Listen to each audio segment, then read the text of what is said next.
Gibbs on Lost Caravan RPG. I'm your handler, Duck. I use he, she, or they pronouns, and it's been a minute. Like, it's been a minute. We were together a month ago, and then we had a little bit of this and that, and so now we're back, and we're back on the heels of an episode which I still maintain is my favorite episode of the season so far. In which, well, we'll get to that in a minute, but safe to say there was some weird stuff happening. Is that right, Cast? Does that sound correct? Okay, all right, great. No. But we're back new and improved. Well, not new and improved, but improved because our friend Liv is back with us, and we're so glad that you could join us, Liv. We'll meet our cast in just a second. Before we get started, a couple things. We want to thank our sponsors, especially Epidemic Sound. Epidemic Sound provides all of the music and sound effects that I use for this campaign. It's great for streaming, and so big shout out to them. Also, a little bit of a content warning type of thing is that this is intended to be a horror game. Now, is it a horror game in which the cast spends the 10 minutes before the show starts doing Fred Schneider impressions? Yes, but technically still a horror game, and so therefore it can involve stuff like gruesome death and drowning, and not only that, but like this is a group that works for the government and has guns, and there's all sorts of things. So if at any point you feel like you don't want to keep going, you just sort of take a break and come back when you're ready. You can also go back and watch the VODs or come and watch it on YouTube and skim through it, whatever you need to do. We're just glad that you're willing to give us a watch. And also, thank you to Baven for the Prime sub. And we appreciate that so much. Okay, let us go around the circle, the summoning circle, and check in with all of our agents. We'll go around to tell us who you are. Give me a little bit of info about your agent in a nutshell. You know what I mean? Not an Austin Powers joke, but you know what I mean.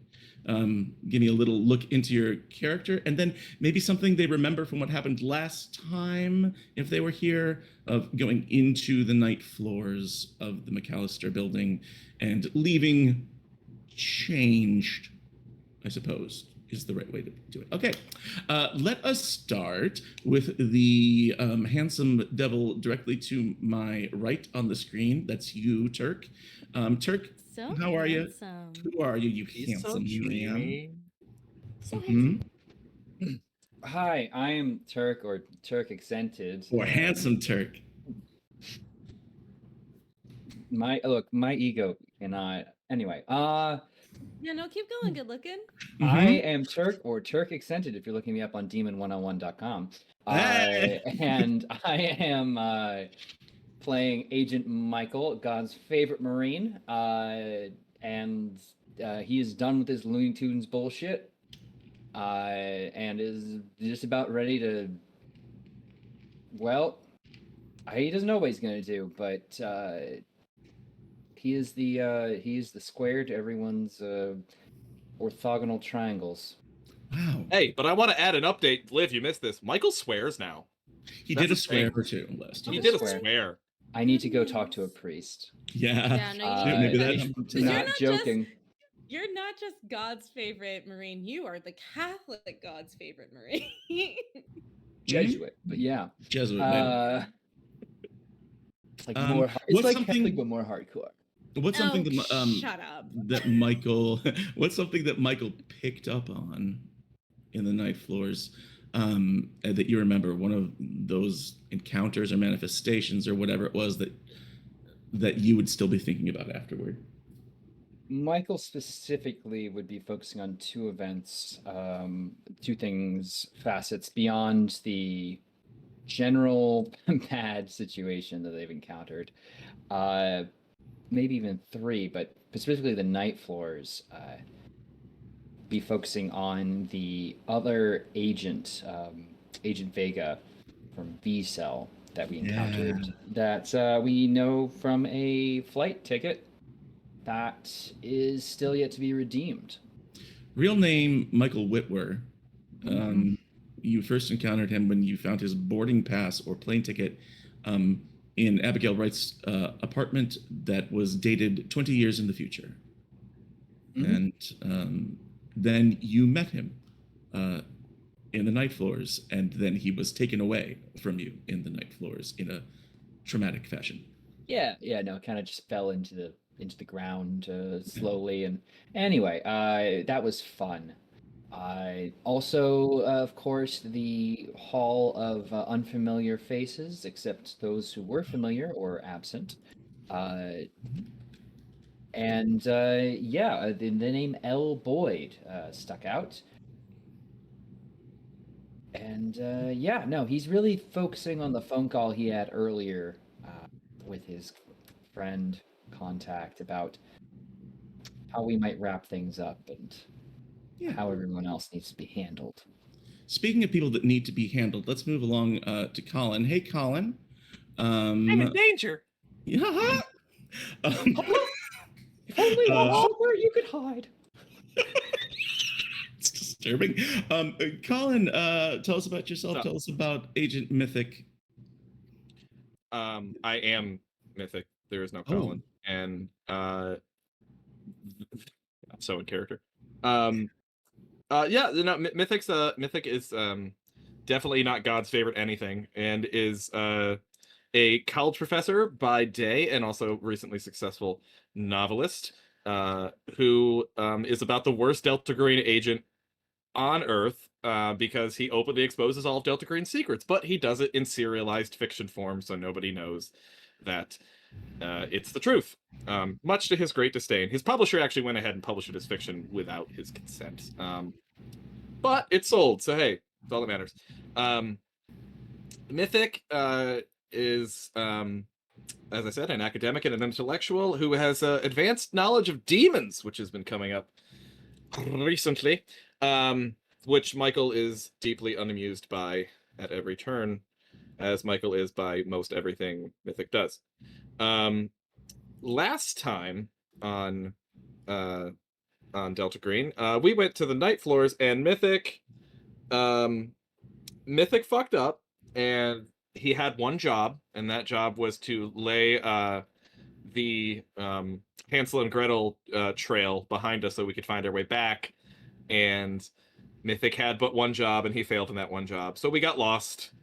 Oh, and the thing that jumps out in my mind, probably other than the fact that Mythic found a framed picture of a bottle with his name on it on the wall, which he took, by the way, and still has. Also, we kept encountering. Oh man, a lot of weird shit happened. But we kept encountering these life-size like marionette puppets that were like these really advanced like clockwork machines that when destroyed like shot out blood ribbons like kabuki theater bullshit.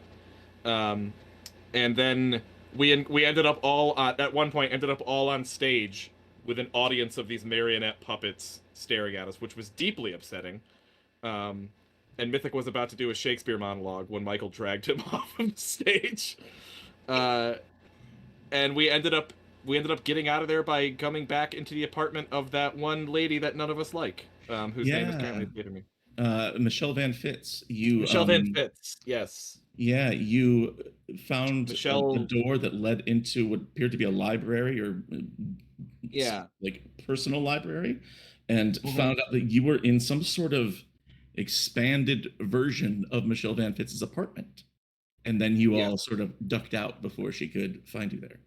Michelle Van Fitz, also known as Our Lady of Cultural Appropriation. Yes. Yeah, we ended up back in her place and then got out.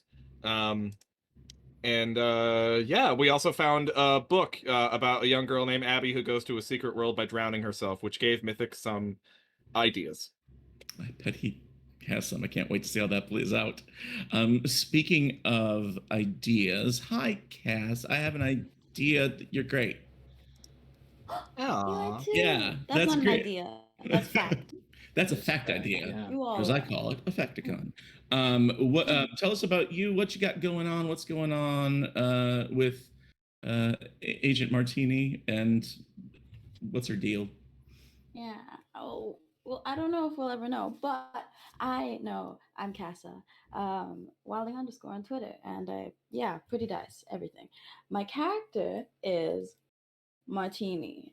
She's your friendly neighborhood unhinged international super spy. So it's always fun when she's around. Last time I think we ended in a little bit of a personal state for Martini. She was listening to Michael and Mythic kind of argue it out, and it kind of made her think about family and how people Yeah. interact with each Mom and dad were other. fighting. Dad and dad were fighting, and it wasn't so pretty. But she's trying to put that behind her as she's also trying to compartmentalize finding a picture of her sister in a book, quite a racy, old timey book. Let's call it what it is. You found her in a book of pornography. Yeah, it's a porn book. She was Yeah. doing some porn. Yeah. In the smoking lounge, yeah. In the smoking lounge. So in the night With the floors, lead- and she with the doesn't lead really pipe? know What's that, Turk? with the Yeah, lead pipe, definitely, definitely with a lead pipe. Let me tell you. or was it Mhm. more of fleshy? course. So you're thinking about her. I mean, Listen, you're trying to think about her in a very specific way, which is that she's your sister and you miss her and you need to check on her. I And mean, trying no, to I'm push not. that image is, yeah. I would Yeah, imagine. I'm not trying to. I'm trying not Mm. to think about that. So Mm. instead, I'm focusing on. There was a part where we were following people, and that's how we got to the first marionettes that were shot. And she's just thinking about those people. She thinks maybe they have something to do with what's going on, and she's just trying to. She has these ups and downs where she gets too emotional and she has to switch on protocol and just try to think more about the mission, because that's just what she does. She was born and bred to be a spy. So that's me. Excellent. My favorite spy. Unless we count everyone here's a spy. Anyway, thank you, Casa. Thanks for being here. And welcome back, Liv. Liv, tell us about you. Tell us about Micro. Mhm. And just how you've been, because you missed the last one and we missed you. Oh, I miss y'all too. I'm back home. We'll see how long that lasts. But we are excited. Yes, I'm Liv. You can find me on most social medias at Live in a Day. I play Agent Micro, who is God's favorite little hacker. Um, I do all the computer things. I know all the computer things. And as I'm searching for this demonic website, I am thinking of how great it would be if you had a site to connect people with dating, because I don't think Micro really dates all that much. And but here's the thing, is like there's so much information when it comes to dating. It's really hard, it's really difficult, and in reality, like when you date, you're really just going off of physical first impressions. So her idea is that an image would show up on your screen and then you could decide if you're interested or not. But they also have to be interested back in you. So just to be clear, Yeah. 3 of the 4 members have just emerged from a trauma grinder, Yeah. and Micro's like, swipe left, swipe, like she's like, Right? We came out of the trauma She's- grinder. Micro's trying to make grinder. oh, there we go. Yes. Yes. Because Yeah, Micro is also an make it ally. gay, yeah. Everybody, happy Pride. What's up, y'all? There we go. I appreciate it. I appreciate that. Speaking. No, she's been doing research. Okay.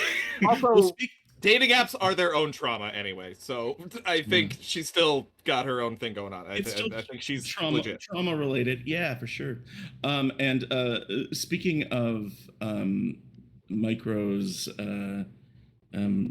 internetary, the last time we saw Micro, you and Mythic were in Abigail Wright's apartment. You found that demonic symbol that sent up the red flag in the first place, that brought Delta Green to the place. And Mythic remembers this collection on the internet called Demon Web 101. Is that a real website? Yes, it is. Go ahead and open up a different tab and go to Demon Web 101. And it lists these 70 whatever demons to be summoned, and gives instructions on how to do so. So Micro ran off to do this. Now, while she was gone, the rest of the group tried to pull it together and then ventured into the night floors. But when they came out, very little time had passed. And so the evening came. One way or another, you communicated to Micro that you were going to regroup in the morning. And we can determine in character where that is when that happens.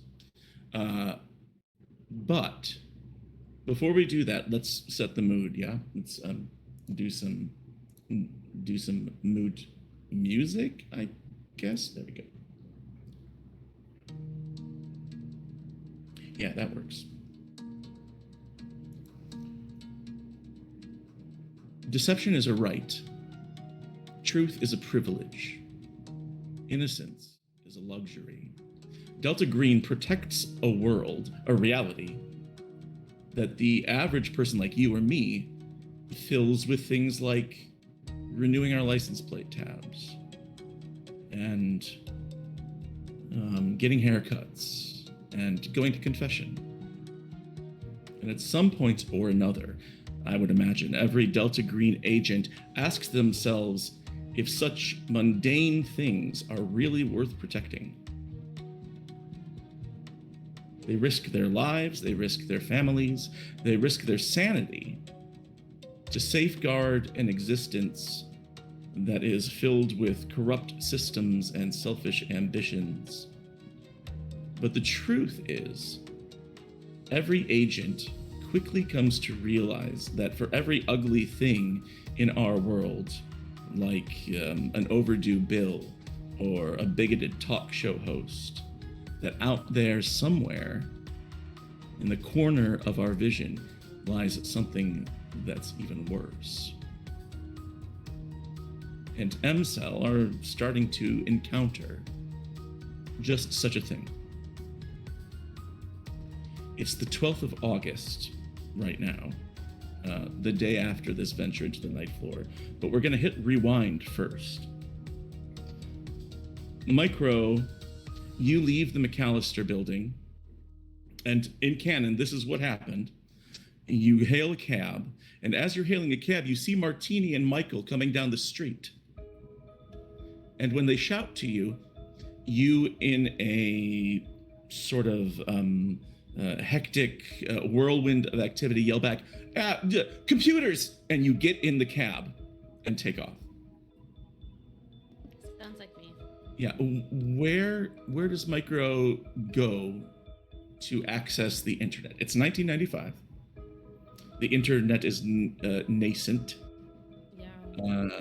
There are internet cafes. Some libraries will have them. What do you do?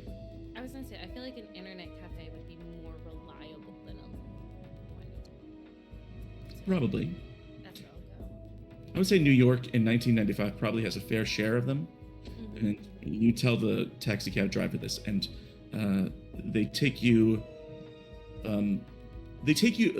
longer than you think is necessary. In fact, you pass a couple internet cafes on the way. I was literally just thinking that, like, I was like, she probably doesn't know any names, so she'd probably say the nearest internet cafe, and that was Right. like, yeah, okay, whatever. And so you're driving, and this guy's in the front seat. He's like, internet cafe. Yes. Yes. Okay. And you see one like bright awning say internet cafe, and you pass it, and then you pass another one. Hello? Hello. We just passed two. No, you don't want those. They're bad. They're the worst ones. I take you to the good ones. My cousin. Wait. Your He cousin? runs internet cafe on the east side. Yes. On the east side, Yes. which is the opposite side of where we are? Yes. He's just on the other side of Manhattan. He's a small island. You are a tourist? No. You are, you live here or you visit? I'm a government official. I'm here for business. Oh yeah, yeah. This is like this requires a roll of some kind. I think I don't know if there's Okay. any consequences here, but I feel like there's either like intimidation, persuasion, bureaucracy type of check happening here to flex on this dude, and I'm loving it. But I just need to know if you succeed or not. Okay, so you said bureaucracy, persuasion, or intimidation, yeah? Yeah, one of those, whatever the skills are in the game Delta Green that we're playing. Yeah, I'll do persuade. Okay, go for it. It's not gonna work. None of these are gonna work for me. It's Oh, I bet it will. Bet it will. Woo! So wow. you have a 21 persuade. This is a D100 game, and you rolled a 5. You rolled underneath it, which is great. It's fantastic. He goes, "Oh, oh yeah, oh good, all right, oh here," and he pulls over. And he says, "This one's good too," and he like pulls. And you look over his shoulder, and it has the little red and black meter, and it says 2158 or something like that. And he says, "He's 25. He's 2158." He corrects himself. I paid him $22 and I leave. Well, yeah, that's a tip. It's something. And you enter this internet cafe. There's some dude with a mullet behind the counter, and is like wearing this T-shirt that's just a little too short, and some of his belly's sticking out at the bottom, and he's just leaning over this newspaper. The only other customer in there is a guy who looks to be in his early 20s, a bigger dude. He's wearing do you know those Baja hoodies from the 90s? Yeah. You know, those he's wearing one of those, and is furiously typing away at something else in some IRC chat room or something. Okay, cool. I'm going to go. I'm gonna set myself up. Okay. Do whatever I need to do to get a computer, and immediately take out the book, like flip it wide open or whatever information I had, and just start searching. I love it. Okay, so we'll do some extended computer stuff. Most of these roles are going to be automatic successes for you. Yeah. Right? Because you've got, what, a 70, 80? I have an 80 in computer science. Which is like the max you can have. Mm-hmm. And so you are basically, you can computer with your eyes closed. Once in a while, we'll have you roll for those things. What's the first thing you want to look up? Okay. So And cast, also, rest of the team, feel free to send her stuff too. That's please allowed. do. Let me go look up. Let me go get in my shit. Okay, so I think I would look up. I would try to find, because it's an image and a website, right? Yeah, this symbol that you found is there, but it's Mythic was the one who recognized it as dealing with a demon named Person. Yeah, I dropped that in Discord. I don't know. Yeah. And I think then it's says, "Oh yeah, there's this oh my website." god, that's right. Oh my god, that's right. There was. Oh my god, I just. It's me now. Oh shit. The Yeah, and as guy soon with as the steak. Yeah. Yeah, and as soon as he pulled it off of the wall, there was this loud noise, startling, like trumpet blast that sort of resolved into a car horn in traffic. And you looked outside, and you saw this dude wearing faded army gear with unkempt hair and a big blonde beard with a python around his neck, Yeah. crossing the street in front of a taxi cab, which is like laying on his horn. Yeah. So I'm gonna look up Person. That's gonna Okay. be my first thing. You're just looking for more information on Person? Yes, in please. general. In general. In general. The info that you find on Person is varied. You'll find, first thing that you find is that you can easily find that website that Mythic talked about, that demonweb101.com. So legitimate and real. Mm-hmm. Actually, no, I'm obsessed. That's actually the canon. It has like on that website, you go to it and you poke around, and it lists all these other demon names, but each one has a seal like that. And each one looks a little bit different. They all represent different things, but they're not clear in their depictions necessarily of what they are. Yeah. Yeah. Yep, that's that.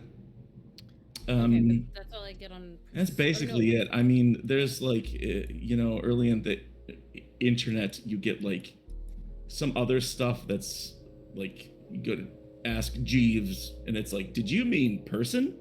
And like tries to correct you, and you're no, going Jeeves, you back and insufferable forth. little But you do shit. get one more thing, which is that apparently Person is featured in a booklet called the Ars Goetia. And it's ARS space GOETIA. GOETIA. Okay. Yeah, which is in Latin, you believe. You're not sure if you can translate it. And there is a website that is similar to Demon Web 101 that describes summoning demons, but apparently this is some sort of like copy of a copy of a copy of a grimoire from the 17th century.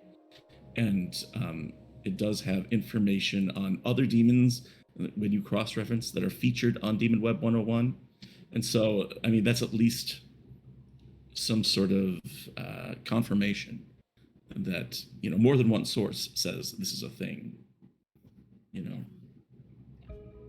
There's multiple references. So. Yeah. So that's what you find. On the Demon Web 101 website, there is included in there a general instruction on how to summon a demon such as Person. And it also says, and it literally says this on the website if you go there. It also says, what does it say at the bottom there? It says, oh yes, consult your grimoires for the most efficacious preparations. So if you want this summoning to be effective, you could also spend some time looking up summoning rituals in general.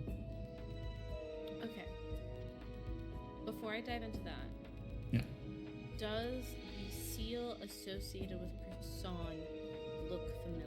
Is that something that I've seen in my hours of covert? It's definitely the same as that symbol that was on the linen sheet that Mythic pulled off the wall. It's the same. So that's another confirmation. Okay. So she summoned Person. Okay. Maybe.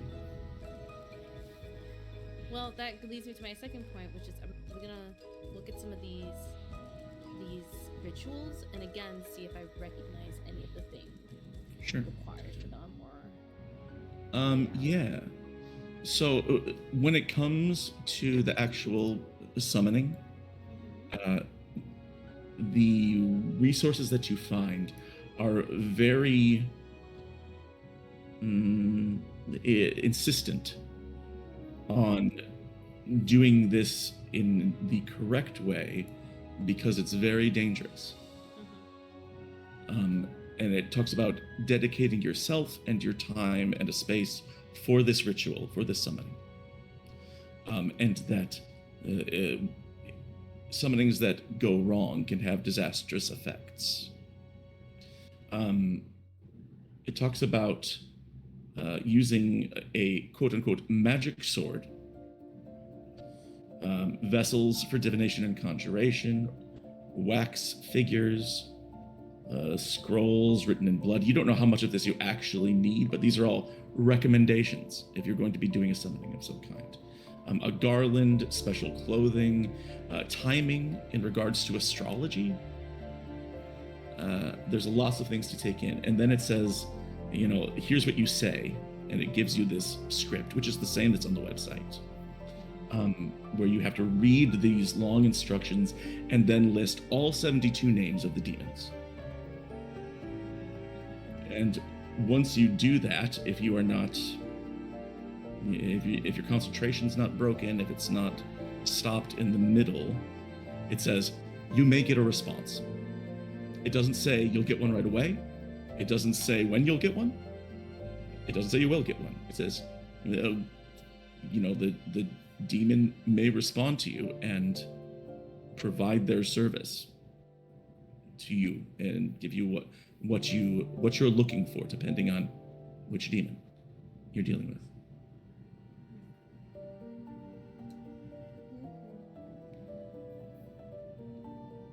Okay.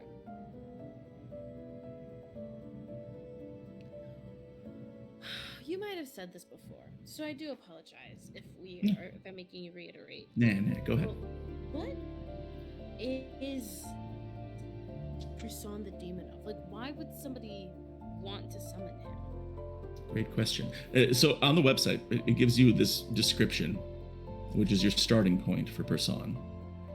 And for those watching or listening or whatever at home, here's how it describes him. He's the great king of hell. So it lists his title. Being served and obeyed by 22 legions of demons, again, his importance, his authority. He knoweth of hidden things, of lost treasures, and of all things past, present, and future. So apparently he has great knowledge of hidden and lost things. Occupying, and it describes what he looks like, and he answereth truly of all divine and secret things of earth and the creation of the world. So it sounds like he's the kind of demon you get the impression that maybe you ask a question or can tell you where something is that's missing. Nerd. He's a real know-it-all. He's gonna person-splain some things, but unironically, you just scared the living shit out of me. That is the scariest thing that has happened all game. Yes, as Austin has said in chat, Person has the tea and is willing to spill it. But then each other demon has these sort of vague descriptions of what they can do. And you remember that Mythic and you, when you saw that man crossing the street, he bears a passing resemblance to the description of Person in the thing, but not exactly the same. It's like an interpretation of Person. Yeah. So on the website, Like a it says god that in Person disguise. is depicted as a man with the face of a lion. This guy didn't have a lion face, but he had a big blonde head of hair, carrying a ferocious viper, right? And before him, there can be heard trumpets sounding. And you remember that car horn right in front of him, honking him. So you're like, does he do exactly what it says on the box? You don't know. It's like when your mom says we got Person at home. Exactly. Yeah. Okay. This has all been a lot for Little Miss Micro. Do you look at any of the other demons? Yeah, I do. Perusing. Yeah. Yeah. And each one has their symbol. So if you use the symbol to summon them, Person's not the limit of what you could do. Now, why do you want this? Who said I want this? I'm encouraging you to follow leads and do the thing that you think is right, while keeping in mind that Delta Green has asked you to find out if there's something supernatural going on and quiet it. It's you who said, well, maybe let's summon a demon. Well, we could summon Person and ask him to go home.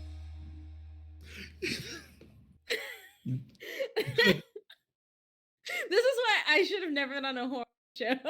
Hey, Person, I don't know if you're involved in what's happening. Hey, Person, listen. It's real cool that you're here. I don't know if I invited you. Don't have to go home, but you can't stay here. I'm so sorry. Right, yes. The reason most people summon demons is to give them a curfew notice. Yeah. And shut it down. I'm so serious. This is why I can't be in any room ever. I'm so unserious.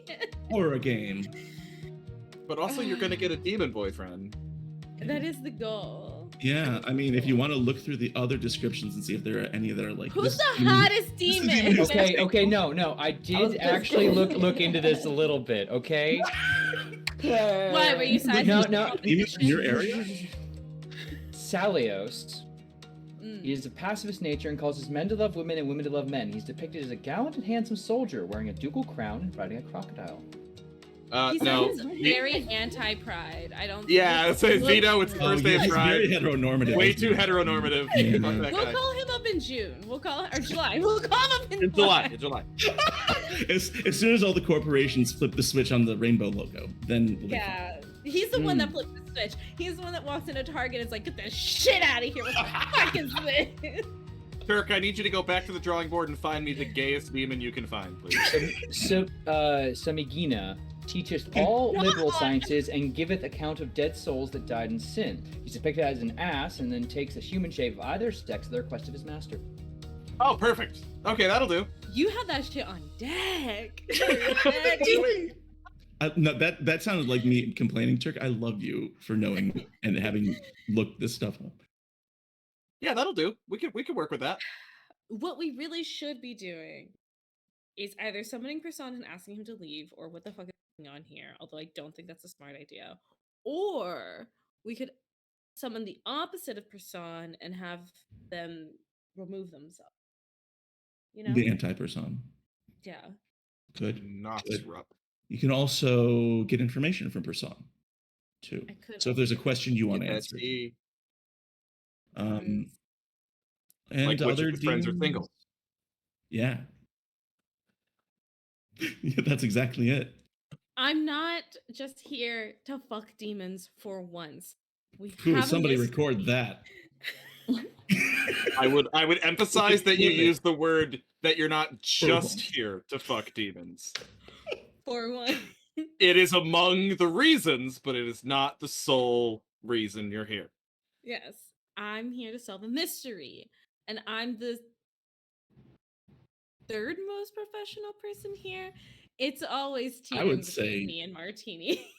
Yeah, I would say second. I'd say after last week, Kuna, a martini scares me.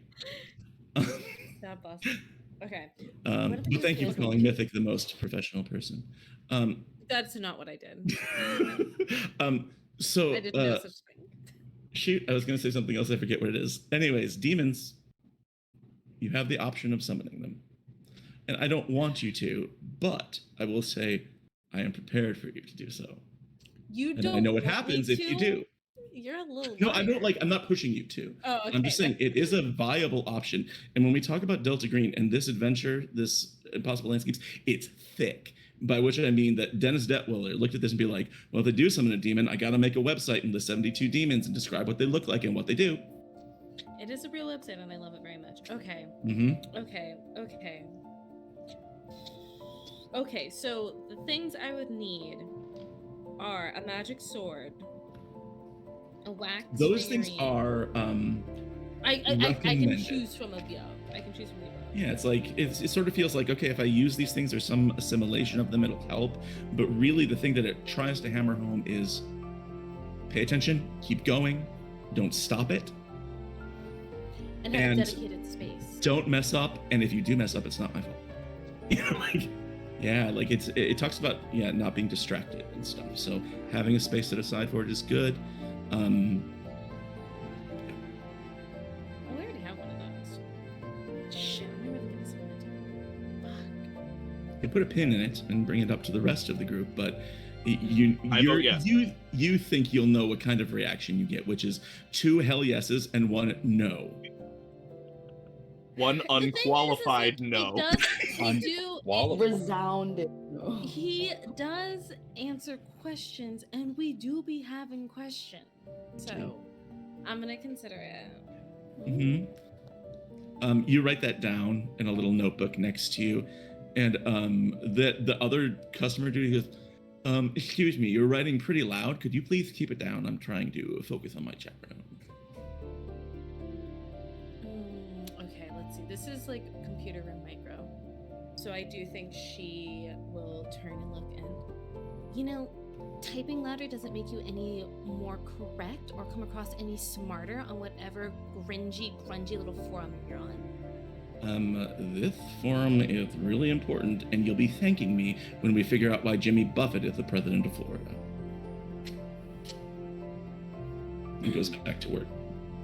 That was just for Colin, and I apologize. That was literally just for me. No, Turk, come back. You're so handsome. Turk, come back and be handsome. You're so cute and tall and funny. Oh.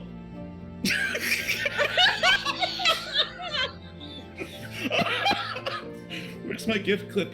Welcome back to our Someone horror needs to game, put everyone. that. Everybody, Okay. hey, welcome back. We're having a spooky ooky time right now. You know Wow, what it's I mean? creepy. So, The scariest thing has been Turk startling me. That's it. have you are you going to look more into demons? You can do that at any time. Feel free. Or are there other names, dates, places, things that you want to investigate? Because this is a good chance for you to do that. I'm trying to think, y'all, are there any other names or dates that we should look up? Yeah, everyone I feel know- free to weigh in. You don't have to be like, oh, she wouldn't know because you're not there. Go ahead. So this is stuff that I'm trying to set like a correct timeline. So I don't want to be like, oh yeah, look up, Yeah. or something. But I don't think we would be able, or we would have. Well, this is also like, for anybody who's trying to metagame, I was here a month ago. I need reminders. Mhm. Okay?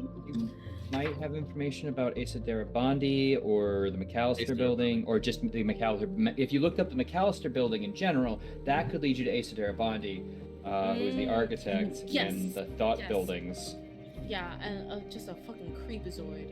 Yes, exactly. Oh, see, yeah, you got it. Yeah, I remember because I was like, there's a creepazoid, but I couldn't Yep. remember exactly the name. Yeah, I found a picture of that fucker in the labyrinthine hallways. Oh Hey, yeah. hanging out with your girlfriend. That's Not true. pretty. You did find a picture of him, Yeah, so I will look up the McAllister. like John Waters. And he looks like John Waters. Yep. I'm changing pen color. This is a different set of notes. Yeah. Oh shit. Also, maybe who wrote A World Without Doors? I only have Fitzroy here. Yeah, Emmeline Fitzroy. You did. Yeah. Mythic would do I that. did. And there is a bit of a story there, but you don't know that whole story. And Mythic has. I have a copy of the book right now. Yes. Yeah, So but those are options. Mhm. right. Okay, I'm gonna look at the McAllister house first, and then Okay. we can look at this fucking weird book. All right. So you look up McAllister building. And some of this might be stuff that the group already knew, but we'll just reiterate it, and we probably have all forgotten it since it happened. It's a Fire Emblem or Fire Island, Ember Island. You know what I What? mean? I don't, but here we go. No, I get you talk about the Ember Island players. Ember Like, Island players, but I was like, it's not Fire, it's in the Fire Nation. It's a recap episode, everybody. Oh, Buckle your you're talking asses about in. Avatar. Okay, great. All right. Here we go. You look up McAllister building, and the first thing you come across are these recently digitized public records for the building, which is like a score to find that stuff. And it includes the date of the construction permit. It lists the construction date as, or the permit date, as the 27th of May, 1921. But it lists it not as the McAllister, but as the Lundine House.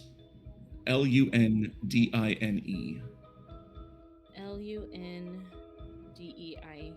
Dine. So Lundine or Lundine, if you want. And then it says and then that what was the year about on that one more time? that was 1921, and it completes its construction almost 3 years later, 1 week shy of 3 years later. So 1924, May 21st, it was done being built. And then it also lists these transfers of ownership, sales and purchases. It was sold by the Lundine estate in 1953 to a group called the Star Corporation. And this is all new to Micro, but Mythic and Martini have heard some of these details, and that the Star Corporation sold it in 1967 to ArtLife, the group that now rents it out. One website says that the architect of the building, Asa Darabandi, was infamous for being involved in a murder case, but that's all it says.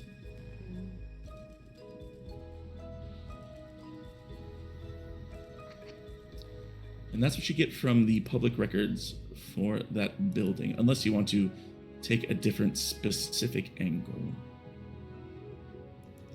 I would go down the true crime angle. Murder case, there's got to be documentation about that. I technically am part of a branch of policing law, like in a branch Yeah. of law. Yeah, you do. So you're looking up specifically stuff about Darabandi. Mm-hmm. Okay. Let's see. What kind of Darabandi details can I give for you? So you look up Darabandi. Mm-hmm. There is quite a bit of information on Darabandi. He was originally, it looks like he was born and spent the first part of his life in Chicago. My hometown. Yeah. And it says that he that's interesting. Never mind, nothing. Darabandi was showed just like sort of prodigious skill in the world of architecture from the beginning. He built several thought pieces, thought buildings, which are buildings that have impossible angles of doors and like weird Frank Lloyd Wright, Frank Gehry type of stuff where everything is like uneven and things like that. He built some personal places. It sounds like one of them in the Oak Park neighborhood he built for a man named Dr. Thomas Fitzroy and his family, including his daughter, Emmeline Fitzroy. Does that name ring any bells? Fitzroy? That's the kid who wrote World Without Doors. And so like that sort of like tickles your interest. He has a few other places were considered thought buildings. Those were all between 1905 and 1921 that he did all that work. And then it says that sometime around that time in Chicago, he had what some people call a religious revelation and what some people call a drug experience in the records. And say that he moved to New York and took up residence inside of a hotel. He erected 9 buildings in New York City, and they're all still standing. But all of these buildings are mundane. They're period appropriate. They've got these small flourishes here and there. But in 1950, Darabandi disappeared, and a lot of the research that you find says that he was suspected after disappearing of, and content warning here for violence involving children, is that he was suspected of drowning at least 5 children, beginning in 1947. The books speculate that this number is far too low. And then he vanished in 1950, left a bunch of debts behind, a logbook with the details of his killings, and his mother declared him dead after being missing for 10 years in 1960. Let me see if there's anything else I want to tell you about him.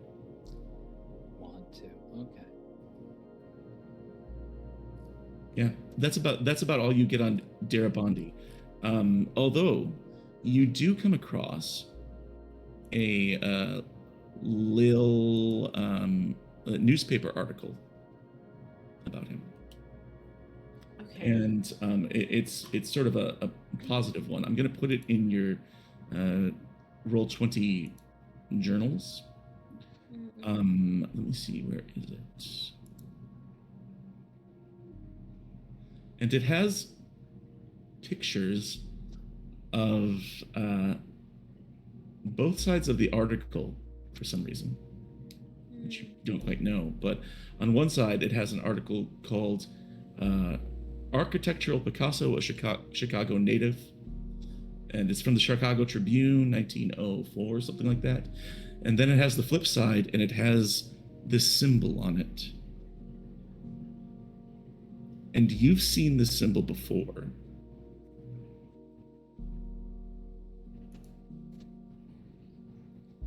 It was on the cover of that play, sort of etched on there. Yeah. Didn't I like become obsessed with that play? You did. You're more obsessed at this point with finding a comprehensive copy, a full copy of the play. That play called The King in Yellow. King in Yellow. Oh, The Yellow King. That's what it is. That's the phrasing. Which now makes me so much more interested. How could I have forgotten? Yeah, so there's another sort of weird connection there. Okay. That's what you come up with for Darabandi.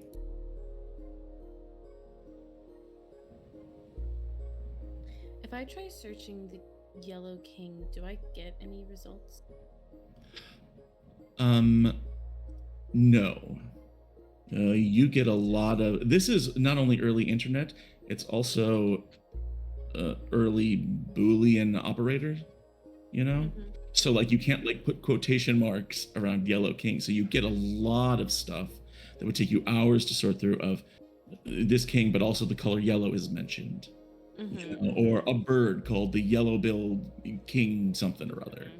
And Or so like it's this king that lived near the Yellow River. Like, exactly. And but nothing that has to do with that play, no. Okay. It's getting late in the day. I mean, because she's been grinding on this. We'll say in an alternative timeline, the rest of the group has emerged from the ninth floors. Does anyone reach out to contact Micro's beeper? Which we'll say she has. Micro's got a beeper, you fucking nerd. Of course. We all have beepers. I'm not a nerd. Yeah, we I'm of got the them. times. Yeah. So, what do the rest of you contact her with any other stuff to look into, knowing that she's internet bound? Or as she put it, computers, as she jumped into a taxi. Computers. Mythic would totally like be the person that sends like the word like boobs to your pager. Okay. Just... So your pager buzzes. Did you send me boobs or did you send me 8 exactly 8008. So that's what the first. Yeah. That's what the first one says. Yeah. And then, You know who it's from. Only 3 people have it. Only 3 people have the pager number. Martini's gonna beep Micro and ask for some names, the names of in the wallets of the marionettes. Yeah. Burbach. And so you get Burbach a and Carr. page, which means you have to go to the dude running the internet cafe and ask to use the phone or use a payphone. But you do, no problem. And you give a call, and it's Martini. Martini, you want? Let's play it out. We've been letting Liv do all the role play. Micro, you're okay? Yeah. No, I'm at an internet cafe. Oh, that sounds nice. So can you look up something? Sorry, things are they've been a bit weird. But yeah, everything in our line of work is weird. Right. Specifically when Martini says like, "Oh, that sounds nice," I glare at the guy who yelled at me before. Mm-hmm. But I don't say anything. I just nod and I'm like, of course. I just want to hear that guy talking. What do you need? What do you need, Miss Martini?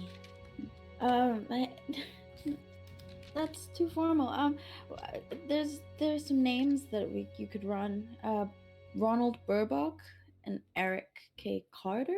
Did I get that right? Yeah, that's correct. Eric with a C, Carter, Eric with this. and Ronald Burbach, Burbach, spells it out for you. Okay. Eric Carter, right? Carter, yeah. Yeah. Around the years 1953 and 1955. We kind of found them here, or what we thought was them. We have a lot to catch you up on. So. Okay. I have some information to share as well, including That's- I think I figured out one aspect of this supernatural stuff. Yeah. Maybe. Actually, I don't think she would say that. I don't think she would say that. I think she would say, I think I've discovered one angle of the case. Because I am on a phone. Yeah, sounds good. We'll be waiting to hear about it when we get together. Yeah? Absolutely, absolutely. We might want to go into our scene. That probably might be the best place to have this conversation. For sure. Yeah.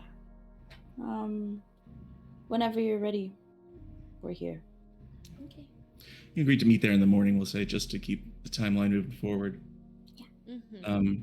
But you're left with these names: Eric K. Carter, who they met Mm-hmm. or something, and Ronald Burbach. So you sit down, start working again. Mm-hmm. The first thing that comes up is an ancient digitized copy of a legal brief from a woman named Antonia Sclara Carter, widow, v. Eileen Carter. So it's some sort of court case from February 12th, 1956. And it gives the indication that somebody named Eric Christos Carter was murdered in an unnamed New York City hotel in 1955. And his wife Antonia and his mother Eileen sued one another to gain his personal possessions and his army pension. It's a summary. It doesn't describe the outcome of the case. And there's just nothing else laid out there. The other name that you search for, the Ronald Burbach one, comes across a record of an arrest. Apparently, Mr. Burbach was arrested on the 1st of June, 1953, at the American Museum of Natural History for breaking and entering. He was released a week later his release, this sticks out to you as strange. His release was ordered by the New York City Police Commissioner.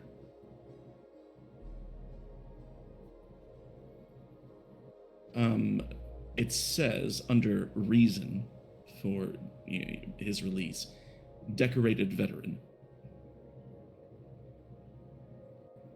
All the charges are dropped. And there is one more criminal file describing the September 9th, 1955 murder of both Burbach and Carter at an unnamed hotel in New York. They were killed at the same time. Yeah. It contains a single typewritten detail, or a typewritten page without many details, and a black and white crime scene photograph. The crime scene photograph shows two men laid out in heavy military jackets with the skin of their faces carefully removed, revealing blood and muscle, next to a pile of old gas masks and shotguns. I need a sanity check from Micro. Gas masks and rifles, you said? Shotguns. Shotguns and gas masks. Yes. Sanity, you got it. And then I have a question for you. Yeah, I love it. I can't wait for this question. Everybody else, I'm going to look. I think I have a handout of this printout. There it is. I'm going to add it into your journals and show it to you on screen here. This is the printout that's included in that file.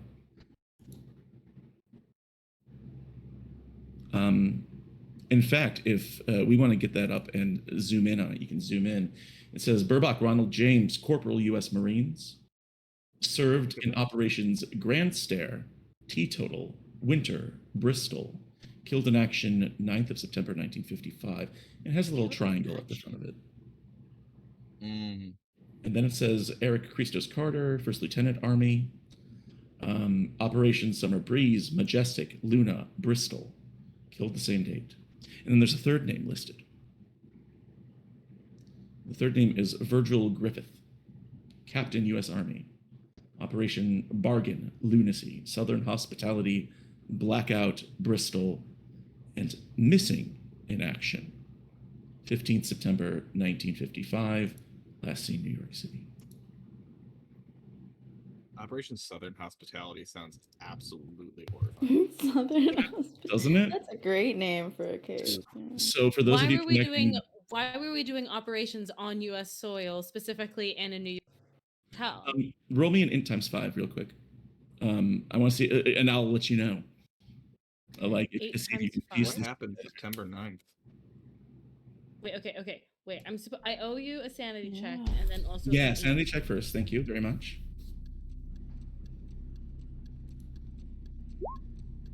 It's a What do we failure. do? Okay, you lose 1 point of sanity. Okay. I was only at 69. Fuck! Now I'm at 69. You still have the best sanity score, though, That's true. because it's that number. Okay. And then you wanted me to roll a 8 times 5? Int times 5. So your intelligence int. score times 5, just to see if you can like connect these dots. You should be able to just click your int check Mm-hmm. on your sheet to automatically do that.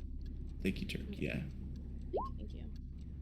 I got a critical. Critical success. Oh, Ooh. yes. There it is. Okay. Looking at this Good printout, night. the triangle at the beginning immediately sets your bing up that this was an operation they were involved in. It was not Marines. It was not Army. This was a Delta Green operation. Oh. And these are all Delta Green agents, which explains why the commissioner was willing to get them off for crimes they committed after the fact. Oh my god. Okay. So that is the connection that you make there. But it doesn't. What letter were they? Were they a higher letter than us? You don't know. The $1 million question. It is important. Back and Carter into the hotel. Micro, you're. 1955. I just realized what you were doing. Yeah. Are you still preoccupied with 1955? Me personally, I am very preoccupied right now. Oh my. I was gonna fucking- say, Micro. Your pager says boobs again. Nice. Great. Okay, roll me a. Just kidding. Don't. I'm gonna His I'm gonna boobs roll been a you. I'm spooky gonna roll you a ride. willpower. My willpower to not Right. fucking end it all.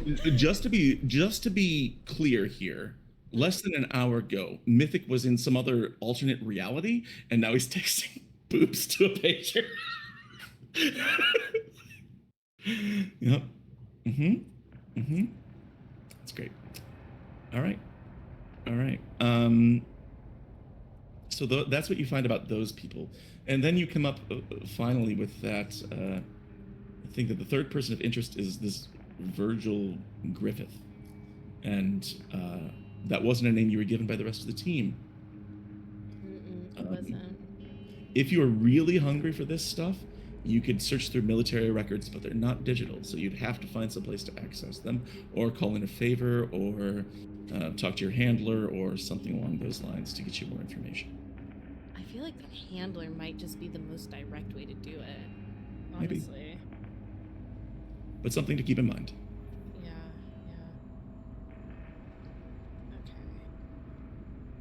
Okay. Interest. It also would, with that int crit success, it also it seems sloppier than usual that a Yeah. printout like this would be publicly accessible. And that's just the wild west of the internet for you, baby. Well, I mean, it's No. also like it's 1955. It was basically the Dark Ages Yeah. Mm-hmm. compared to 1995. You know. Exactly. Anything else that you want to look up? No, not that I can think of. Not that I can think of. I have a plan now, but I will see if I plan for a slightly later point. So, time lapse. Sun sets on New York City, on Manhattan. And the sun comes up the next day, and we see the rest of the group, and you all reconvene. Do you reconvene at the apartment? That is where I told them I wanted to meet. Yeah. I'll have a bagel in my hand. Michael, Mythic is not there. Martini. No. Micro, you show up, and Mythic is not there. Damn, one of the only times I would have wanted him around too. Throughout the night, your pager got boobs several more times. Has anyone been in contact? Should we ping him? Technically speaking, and I just hold up my pager. Cute. Ping it back. See if he responds. He should be here. If he's got an ETA, that would be appreciated. I send back P3 in 115 and just wave. I missed you so much.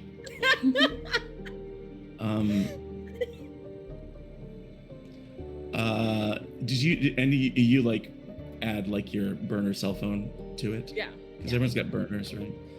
Your cell phone rings a few moments later.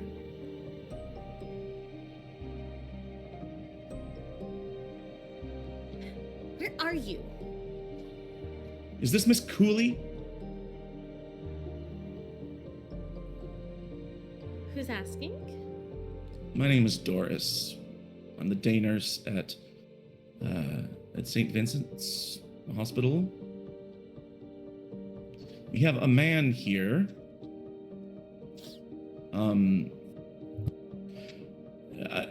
Anyway, this was on his pager, and he hasn't had any. I'm so sorry. I do apologize If you for could- any of my. If you could come by and collect him, he's making an impression on the rest of the staff. That is his way. Okay, absolutely. We'll be there as soon as we Like- can.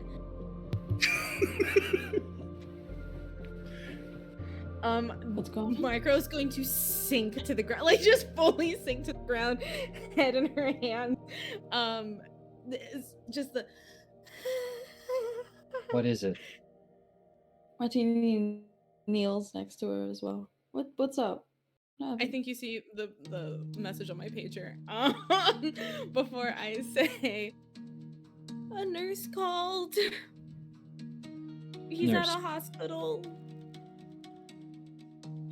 Did they say his status? Causing a case? Is that what she said? Making an impression on the rest of Yeah. I just look up at the most exhausted face. Making an impression. So he's fine. He's not dead. We need to go collect him and get him out of there. I assume, at least. Yeah. Could we send a cab? Do No, we have we'll to have- go? Rock, paper, scissors. I mean, Okay, let's go. Let's just get it done. I stand up. I adjust. It'll be easier if we're all here together. You, I'll get my car. Oh. You get in the Turkmobile. Oh You get to see- wow. and So you- smooth. into the Michael mobile. A Michael Mobile. Yeah. The Michael mobile, yeah. Or as we like to call it, the Holy Roller. And I love that. Nice. you head to Christ-alack. St. Vincent's Hospital, which I made up as a reference to the musician St. Vincent, but also the song by Nick Cave and the Bad Seeds. Hey, hey, everybody at home, take a shot every time we make some kind of musical reference. Take 2 shots. 2 Mhm. shots if it's specifically from the 90s. Funky little And shit. 3 if you've never heard of it. Finish your drink if it's the B-52s. You pull up at St. Vincent's Hospital. You have to go to this front desk and tell them who you're there to visit and who you're looking for. What do you tell them? Oh goodness. I do think I at this point tell Martini and I tell Martini and Michael to hold back. I step forward. I tell them to wait out of earshot because I say that I am here for, and Colin, I'm so sorry, remind me. Dexter McDonald. Hi, I'm here to pick up Dexter McDonald. Oh, says the man behind the desk. Great. You'll have to go up to his room, 8th floor, room 80085. 80085. And that's where we're gonna take our break. You sick fuck! And I promise when we come back, we'll do scary shit or something. Some fucking big brain shit. That's a You can- payoff, baby. Everybody go get a snack and a drink and stuff like that, and call your mom, tell her you love her, or if you don't, call me and tell me you love me, and we'll be back here in 10 minutes.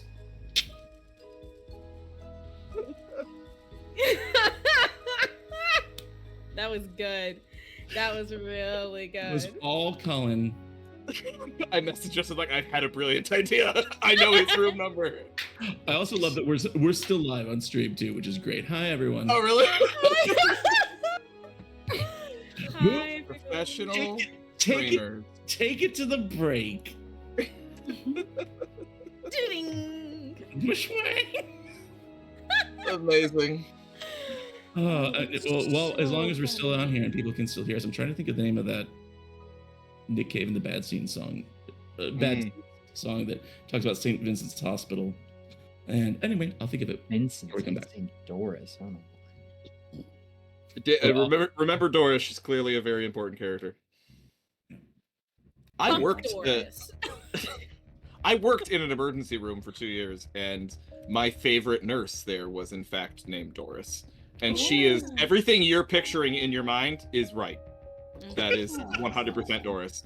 Good to She took. Welcome back to Impossible Landscapes with just some of my favorite people. And if it were up to me, we'd play every day. Every day. But it's not up to me. It's not up to you, is it? It's not up to me. And also, that would be a stupid idea. We'd all be tired of each other and exhausted. And that's called work. Did you just flip off the concept of work? Liv? I mean, usually, but no, not that time. Okay, good. All right. I would have approved either way. Let's take a deep breath. We have a slow pan of a camera outside of a hotel bathroom as it moves across the floor. First, you see a pile of clothing, and on top of it is a hastily laid aside copy of a book called A World Without Doors. Just sort of like laying there. We move inside of the bathroom itself. And on the floor, we see a cordless telephone that is lying open, still connected. with whoever was called, and we can hear a voice on the other end saying, "Sir? Hello? Sir?" And we pan closer to the bathtub, and we see Mythic's arm just sort of dangling over the rim of the tub. And then there's this sharp break. And we're taken away from the bathroom. And instead of that, we find ourselves in an unknown location. Some sort of rocky shore of a lake. There is open sky, but that sky above is dark, with a thin veil of wispy clouds. And hanging above those clouds, shining through with this strange luminescence, are 2 moons.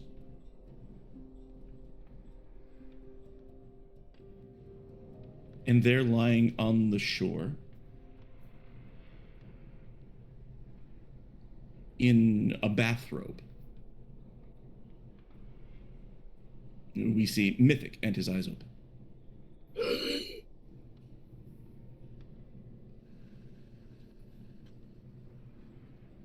Mythic, as soon as you wake up, you know that something changed.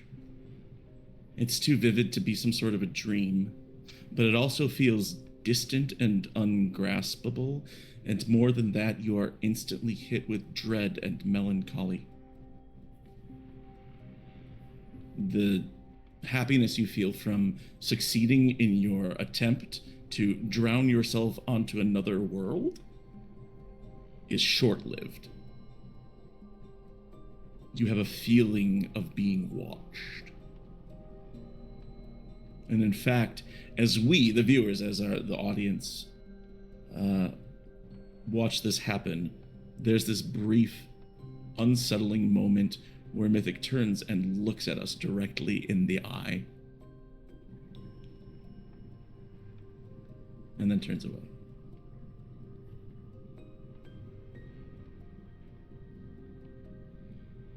Mythic, you're looking around, I assume? Yeah. Taking it all in. We're on the shores of some sort of lake. And the stars above you, behind those dual moons, have this weird, luminescent blackness to their light. And as you look across the lake, you see buildings. There's a city on the other side. They're ancient and bizarre. Some of them have bulbs, like St. Peter's Cathedral in Moscow. That would be St. Basil's. Thank you, St. Basil's. And some of them are just towers or squat buildings. But then as you look, you notice something. Let's have an alertness roll, just to see if you can make out what it is. Unless you have architecture. I'd take art, too, if you'd rather use art. Oh, okay.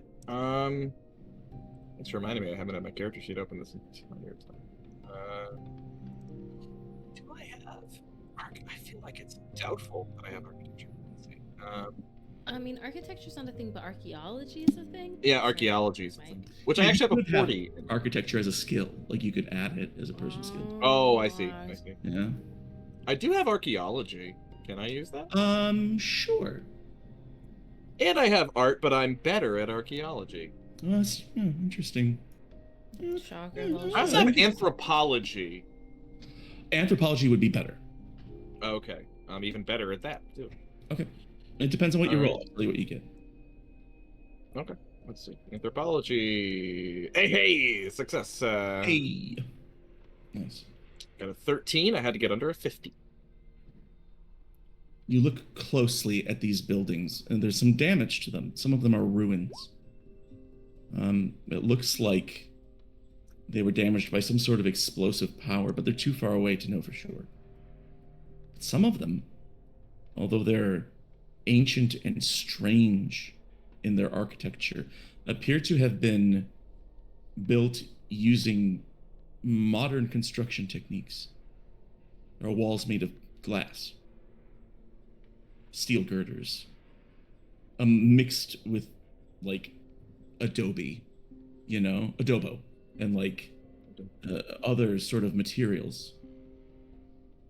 And then you turn away to sort of look around, and when you turn back, you notice that just for a split second, before you look back at this ruined city, the structures shift and flicker and change and jump to the edges of your vision. And then you feel it before you see it. There is a presence behind you.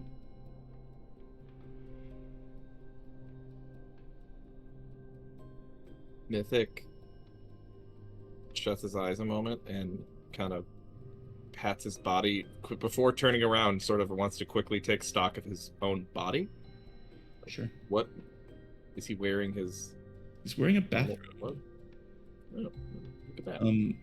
It feels familiar, and you look down and you realize it's a bathrobe from the hotel that you're staying at in New York. If New York is even a place, if New York has ever existed.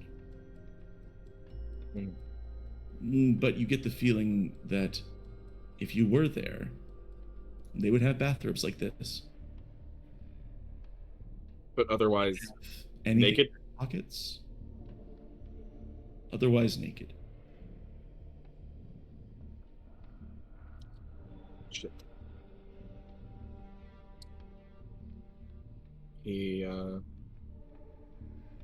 kind of crosses his arms as if to try to look a little tougher in his mind, and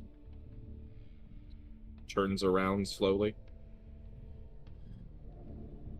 You slowly turn, and as you turn away from that city on the shores of this black lake, it flickers out of your sight. And standing before you is a figure towering over you, 9-10 feet tall, wearing this long, ornate robe of gold and black. And on its face is this white, featureless mask with two cold slits for eyes with blackness behind them. And you feel yourself frozen. Your arms fall limp at your sides, and as this thing towers over you looking down, it leans in close, and it says something to you in a voice that you've heard before, and the voice that you heard last time told you it is a fearful thing to fall into the hands of a living god. But this time it bends itself just slightly in your direction and looks down at you through these black eye slits and says, "It's not your cue yet." And then whoosh, you are awake on the floor of your hotel bathroom. And over you are these two EMTs. One of them is performing CPR on you, while the other is sort of like, overseeing it. But you awake and you cough and you retch and you spit up water from your lungs. And he comes to just enough because I did work in a hospital, folks. If someone's performing CPR on you, you're not going to be talking for a little while afterward. But he comes to just enough to like point like one finger up, and on the sink next to the tub, he had left a notepad from the desk that says on it, "My name is Dexter McDonald. I am not attempting to commit suicide. This was an experiment. Please take me to the hospital at this time, and also please call these people." And there's like a list of all the phone numbers. I am mentally sound. Please do not commit me to a psychological facility. And also his insurance card is just like taped to the bottom of it too. The other EMT is holding that and says, sort of like shrugs as if to say, okay. And you're carted off to St. Vincent's Hospital. Brought to the 8th floor. And the next morning, you're in a room. You're sharing a room with another individual. And this guy is... Oh, let me get a description of him. I've got one. Oh, good. Yeah, he is... Where are you? There we go. He's not very talkative. I get the feeling that you, Dexter, talked with him a lot. Mm-hmm. And once he got his voice back, he said a lot of things over the course of the night. But this guy has been very quiet. He is this tall, comically thin guy with shaggy hair and these eyes that are close together. And the other thing you've noticed during your time with him is that he has scars on his wrists. But he's just sort of laying in the bed next to you. What kind of stuff have you said to this guy who introduces himself as John? John. Remind me again, it's 1996? 5. 5. Well, yeah, 1995, yeah, campaign season's in full swing. Mythic's already assumed that this guy voted for Ross Perot in the last election, so where he got that from, I don't know. But he feels like he can just smell it on the guy. So he's been, even though this guy is saying nothing in return, he's just been sort of like hypnotically attempting to just be like, look, the entire thing is absolutely fucking rigged, man. And I totally get where you were coming from, right? Vote independent, vote third party in the last election. I understand. It's tempting, right? You know, maybe we could break up the system a little bit, but trust me, it's all just a fucking game, dude. I'm not telling you vote Clinton. In fact, I'm saying sort of not that at all. But I mean, Dole, you got to be kidding me, right? I mean, the guy's gonna like fall over dead as soon as he's elected. You got to be. That's not a serious choice. I mean, the only real serious choice here, well, is frankly violent overthrow of the government. But I mean, the only short of that, I mean, I think really, you know, there are stronger third party candidates. You don't need to go throw your lot in with this sort of like libertarian economics that this guy is selling you, man. That goes on all goddamn night. Yeah. And you occasionally will get a monosyllabic answer from him or something like that. He'll go, right. I knew you understood. I knew you understood. Hey, do you read at all? Are you a big reader? I'm actually a writer myself. No, I don't read much. Well, yeah, Perot voter. That makes sense, actually. Yeah. But well, you know, you should, because there's you're never gonna get the whole story just watching CNN, man. I mean, there's so much more you can only get if you're actually gonna like dig down in and, you know, get in the weeds and actually read the newspapers and read the scientific journals. How's Mythic's human? How's his human intelligence? Comical. Not intuition. Human intuition. Oh, intuition. You say? Yeah, human is what it's listed as. Human. Oh, human. Yeah, no, his human is comical. Okay, you want to roll anyway? Yeah, why not? Okay. Odds of this are slim, but let's try it. Nope, fail. Okay. Yeah, well, his human just got better. So all that Mythic can sort of make out of this is, you know, like sometimes when he goes off on info dumps like this, the other person will like actively fight back and push him away, which probably makes him come on stronger. Mhm. But this guy isn't doing that. So is he receptive? He can't tell, but he's not correcting you or anything like that. And it's about 9:24 in the morning when you hear footsteps coming down the hall. Who comes to visit Mythic in the hospital? The whole fam.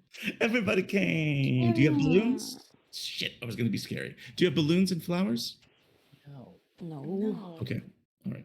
No one goes to the fucking gift shop for Mythic. No, that shit's overpriced. Came You're up right. You're for- right. for- When you're right, you're right. Yeah. Mm-hmm. So there are some faces at the door, Mythic.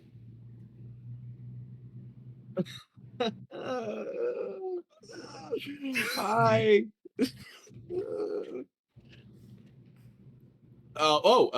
Everybody. This is John. Say hi, John. Hi. Hey. Hi, John. You quite done lying around? No, actually, they were just about to serve breakfast, and surprisingly, from what I hear, from what John has been telling me, the French toast is actually to die for. John does not react to this. Michael, he wasn't laying around, remember? He was, what was it? Causing an incident? Making an impression, I believe, was what they said. And I was expending the last bits of my generosity. I had no idea you had any to expend, but news to me. So Guys, what's no, up? Let's not fight. Are you sure you want to eat hospital food? Because we could just go get something from Denny's. Is that a thing? I don't know. That is Yeah, Denny's Denny's is thing for very much a sure. thing. Denny's is good. bringing Good that in. American pull. Nice Good one. Hey, classic Hey. American. I don't know how many Denny's are in New York City, but they are a thing. Yeah. But 1995 is like peak Denny's. That's true. They were an Ooh. institution. Denny's is always peak. I'm an apologist for Denny's. There was a Denny's. Sorry, not to like hop. No, I'm gonna hop. So I'm a 90 Denny's around the corner from my childhood home, and up until like the early 2000s, on a Saturday or Sunday, the line would be out the door. People love their And Denny's. also, like, that Denny's was also on the. We were never allowed because there was always somebody getting like fodder shot. So Gotta love Martini- Denny's. The other feature of Denny's. Martini comes to you with the promise of Denny's, or the suggestion of Denny's. I don't. No one's told me that I'm discharged. Am I free? Yes. Nurse! A nurse walks Nurse! by. What? He's sir? he's fine. He's fine. Professor. Am I free to go? Am I free to go?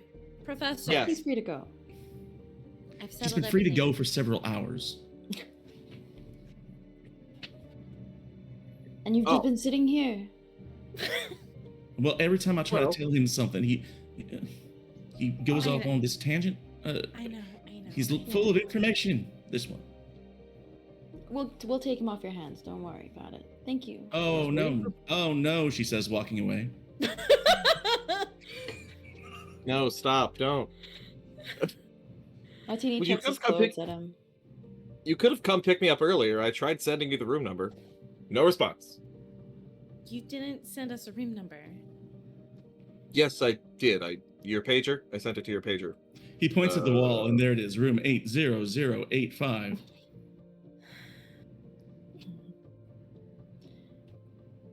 I couldn't have made it any more clear. Marco's Multiple. gonna just Multiple. turn around. Marco's just gonna turn around and leave because she's realizing that her elderly probably doesn't understand what she knows about the internet. Look what you did. He is, Martini throws. he is in his mid-40s, madam. Thank you Elderly. very much. Elderly, Mhm. archaic, prehistoric, paleontological. Rude. Rude. Mythic, next to you, next to your bed on the little table are the forms that they brought you several hours ago that you need to sign to be released. Do you sign your real Mm. name? What do you do about this Mythic? Oh yeah, too? he totally signs his real name. Okay, Absolutely. great. Dexter McDonald. No Thanks. doubt. And you get dressed in semi-privacy, and the rest of the team is waiting for you out in the hallway. And as you turn to go, more loquacious than he's ever been before, John, as you walk out the door, goes, "Hey, you right?" Yeah. I mean, yes, generally, yes. But about what specifically? Just about it doesn't matter. I mean, it's all. You said it was a game, right? But it's not. It's not a game. It's I don't know. It's like a simulation. Well, that's not even right either. Um, we're in hell. Wow, this is very suddenly deep metaphorical language from you, John. No, I'm not speaking metaphorically. I'm not a reader, but I know what a metaphor is. Wow, okay, Uh, that's surprising. This is I don't know, and I don't want it to seem like, oh, I'm in, the psych ward because I think everything is hell or something like that. I don't want to come across that way. But you in particular, more than anybody else I've ever met in my life, seem to have a lot of thoughts, and Sure, yeah. yeah, and me too. I have a lot of thoughts too, but the one I keep coming back to is that this world, and he points around us, isn't real, or the reality that we think it is something we fooled ourselves into believing. That there's another place, or there's another non-place, but this is hell, and death is the way out. It's wherever it is we go next. Hell is empty and all the demons are here. Touches his nose. You take it easy. What was it, Dexter? You too. John, say, where are you from, John? I never asked. Oh, I don't know. Doesn't matter. Not important. I mean, they're not gonna be letting me out. Move me to a psychiatric facility. I could Anyway, come. it doesn't matter. It's not important. We're just here for like now, and then someday we'll find the exit. Mm. You take her easy. Well, I'm gonna eat my rice pudding. just don't find the exit too soon, John. Eh? Yeah, when it's time. Take care of yourself, John, and Take enjoy her the French easy. toast. Yeah. Indeed. Yeah. And he walks out and crosses his bathrobe. Yep. Interesting. Is he wearing his bathrobe on top of his street clothes? Does he have street clothes with him? What's going on there? They're still in the plastic bags that they put your street clothes together. They've been sitting there again for several hours along with the discharge paperwork. He's just wearing the bathrobe out.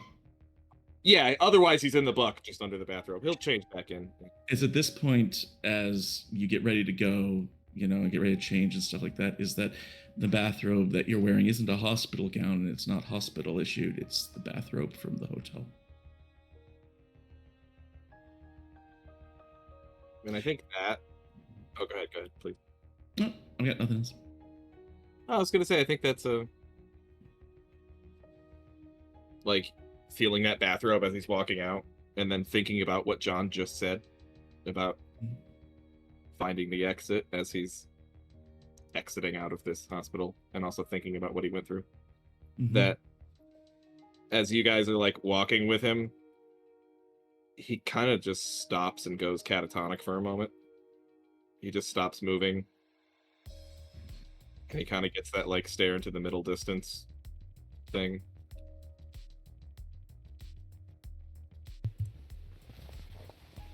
Mythic?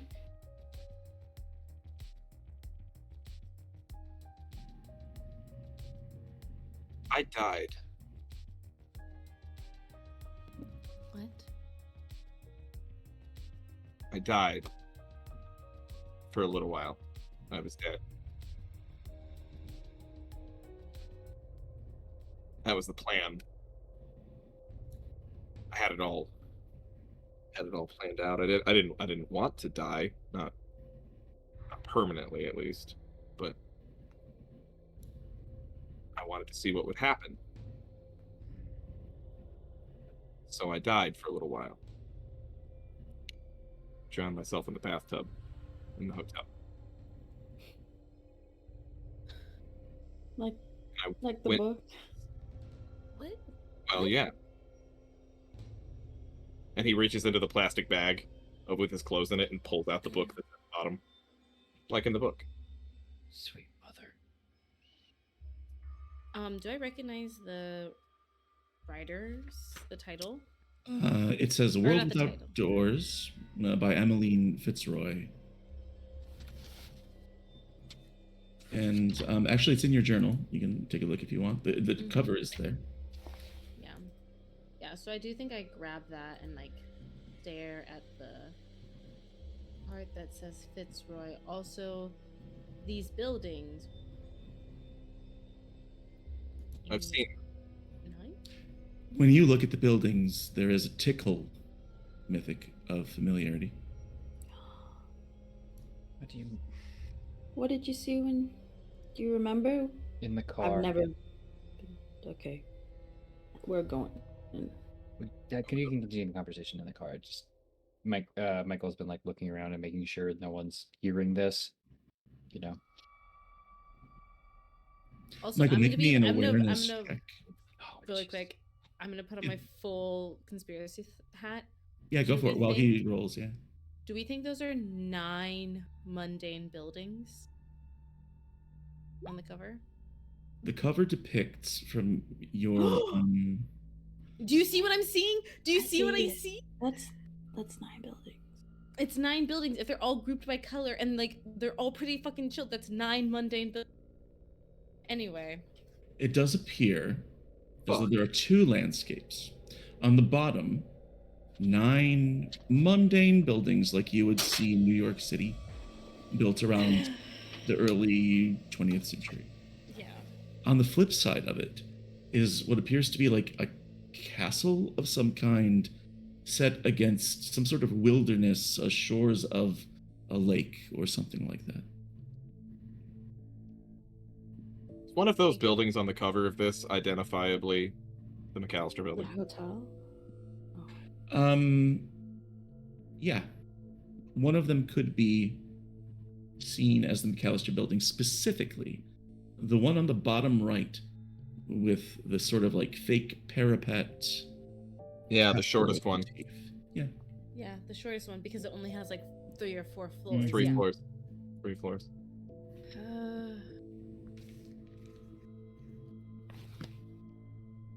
If you're validating me, thank you so much. If I've actually something, I'm thank you so validating much. you. That's a good catch. My alertness failed, so I don't know who's listening. You don't know if anyone's listening, but you feel like someone's listening. Anybody could be listening. It's a crowded hospital. Yeah. Mm-hmm. That's why I'm pushing this conversation into the car, so we can. Yeah.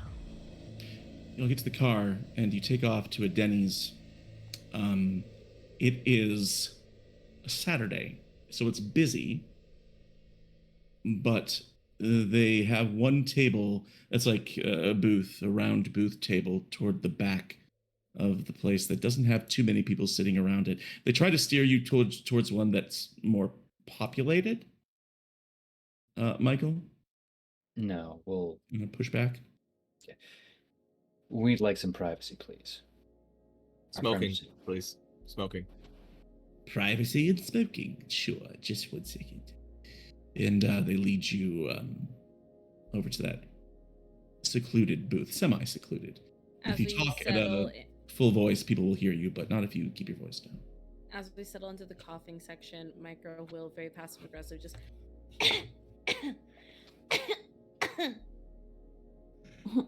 Stares right at you. Like, I know what you're doing. Fun fact, the last time I was in a real smoking section in a restaurant, it was, in fact, a Denny's, actually.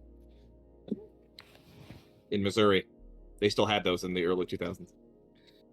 And so you all just sort of sit around. What do you mean you died? What And possessed what did you see? As he's, like, pulling a cigarette out, lighting at the table. Orders nothing but coffee. Black. Everyone gets coffee. And he's like, I thought it would be more interesting. And when I say more interesting, I guess more illuminating or more fantastical. I mean, look at the cover of this book. There's castles and the way it's described in the. I read the book. It's shit, by the way, but the way it's described in the book, it wasn't what I was expecting. But I went there. I was there. I stood on this shore and I looked across to this city that kept moving. And then there was this thing. I don't know what it was. But it was I don't say this lightly, quite possibly the most terrifying thing I've ever seen.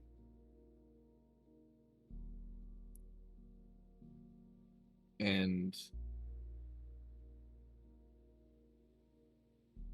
I really, really hoped, the last thing I remember, really, was that I really hoped that I hadn't died. Because I didn't want to stay there any longer. And then I woke up to a approximately 250-pound man pumping on my chest.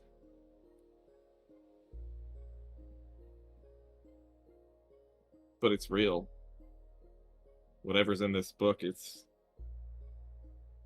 real. All of it's all real. We had enough of that last night. This was different, Michael. This wasn't just labyrinthine hallways, and this was a whole new world. Maybe it's the same place, maybe just a different aspect of it, perhaps, but this was... Wherever we are right now, and I must be honest with you, as I sit here right now, I'm not sure where we are right now. I know we're in a Denny's in New York City, but what does that mean? Where's that in space and time? I don't know. None of this really makes that much sense anymore. But wherever we are right now, this was not that. There is something else going on here. Michael's gonna nod his head. Martini, Hmm? what's your status? I'm just trying to figure out who the major players are. We have a lot of information and not enough direction. If we're trying to get rid of this threat, like Delta Green wants us to, or make sure it doesn't affect society any more than it has to, we're gonna have to start pointing some pink fingers and hoping it's the right decision. It's something to do with the book, the author, The building. the building. Fuck society. What? Our mission is to protect everyone else. It Yeah, called do you not itself remember? Martini. It called itself a god. You're A saying you met god. with a god? Yes, or at Lots of least things call themselves gods. It's a People popular- call themselves gods sometimes. But there's also the fact that we're dealing with a demon as well. that too. Mhm. What if it's the same thing? It didn't look like person, not the way person's described in the literature. No.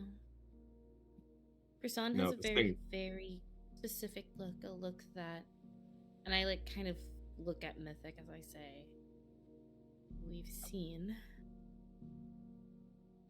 Yes, and this wasn't that. This thing was tall. I mean, it must be at least 10 feet tall. White, blank features, slit black eyes. A different demon then. Whatever the case is, Mythic, you gotta snap out of it because whatever world you were in, you're not in it anymore. We're here. Yeah. How do you know that? And How do you know that? I pinch him. And that proves what exactly, Martini? Does it hurt? Yes, and Mythic. Professor. Do you trust me? probably more than you deserve. Do you trust them? Yeah, I do. Okay. If I am telling you that you're here with us, and they are telling you that you're here with us, can you believe in us more than you believe in whatever God you spoke to? Leanne, I believe that I'm here with you right now. The problem is, I don't know where here is. Here is a very cheap diner in New York City where I absolutely got overcharged and almost scammed out of a ride to an internet cafe where a miserable little man tried to speak down to me. Yeah, you'll find those in internet cafes generally. Which means probably on Earth, huh? Only probably. Can you trust probably?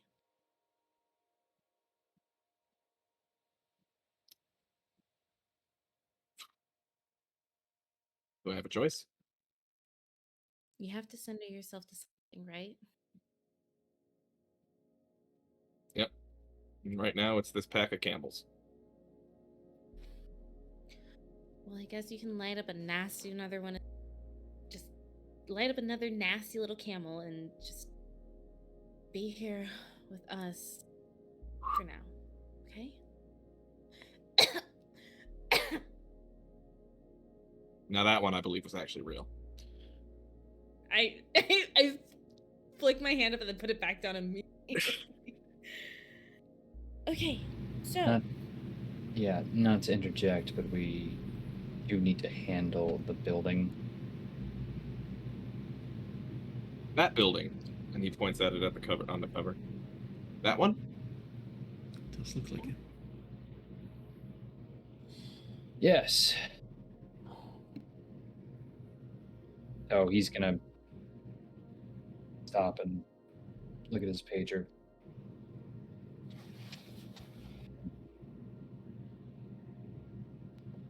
You got something? Why? I mean, I just had a thought. Why Abigail? Why is she gone and no one else? I think it's her We own know that. fault, actually. Liv, can you repeat that? I didn't hear it. I think it's her. Oh yeah, sorry. I think it's her own fault, actually. And I'm gonna throw out all of my notes, viciously swiping through. explaining how the building connects to the Fitzroys, which connects to the book. Yeah. I This is a explained, smash cut. yeah, Yeah. and eventually, like, I definitely hit on the seal that was in Abby's room matches the summoning seal that is listed on this website for summoning person. There's all these different ways that you're supposed to summon him. I'm not sure if she did the magic sword or the wax figures or the astro time, but she did something. She succeeded, probably, most likely. But the most damaging thing, and I look up at Martini, the scariest thing are the names that you gave me. Yeah. Well, what did you find out? There's like Ronald 20 empty coffee cups on the table now. Like it's like Yeah. smacked forward. Ronald Yeah. Burdock and Eric Carter were both veterans, but decorated veterans who were killed in 1955. They were exonerated or pardoned by the New York City commissioner at the time. They, along with one other person, a general, I believe it was a lieutenant. I can check. a lieutenant, A ranking higher officer of the army. Yeah. a higher ranking officer, Griffith, were two of them, Carter and Burbach, were killed in 1955 on a Bristol operation. Griffith was missing in action, but this operation took place in New York City in a hotel. And I describe the imagery that I found as lightly as I possibly can because I don't want to trigger sanity checks in anybody. But I do mention 2 men dead, maimed, gas masks, shotguns. Oh. We saw gas masks and shotguns, but And we weren't heard they shot shooting? Weren't they They were shooting at themselves or at the them, marionettes. which had their wallets? You're right. If they were the ones with the masks? Where did you see these people? The night floors. Yeah. We got up there and it was a hell of a maze and a lot of stuff happened.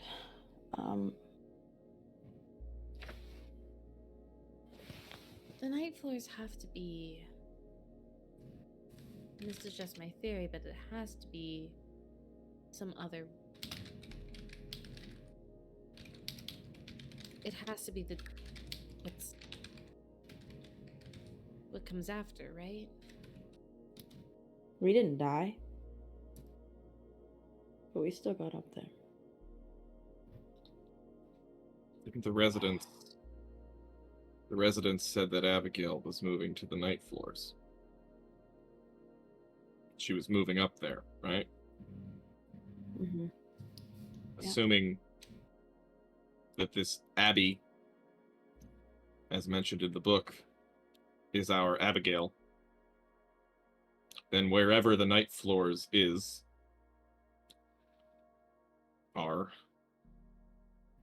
must be the same place that I went to when I died. Perhaps there's a back door. Well, Perhaps these other Right. buildings. And he points at the McAllister building on the cover of the book, but then drags his finger across the cover. Perhaps these other buildings are gateways in that conveniently don't require you to drown yourself in a bathtub. there are 9 Monday buildings. Then I just don't understand why you would have to drown yourself or do that when you could just go through. So To be honest with you, Martini, if I'd realized this before, I would have not probably drowned myself, but here we are. So That's here's good. my I'm other glad to hear that. theory that maybe we won't have to drown ourselves. And at this point, Micro is going to aggressively grab probably maybe the last cigarette, light My it, lucky one? The one that's upside down? choke Hell on yeah. it, Hell yes. but still just light it up and just okay. He's not even mad because it's so precious. So here's my other theory. I think instead of drowning herself, Abby summoned Person. According to my research, Person is a great king of hell who knows about hidden and lost things. To summon him, you have to have a room that is, or a space that is dedicated, and you have to be focused and all these other things. She did that.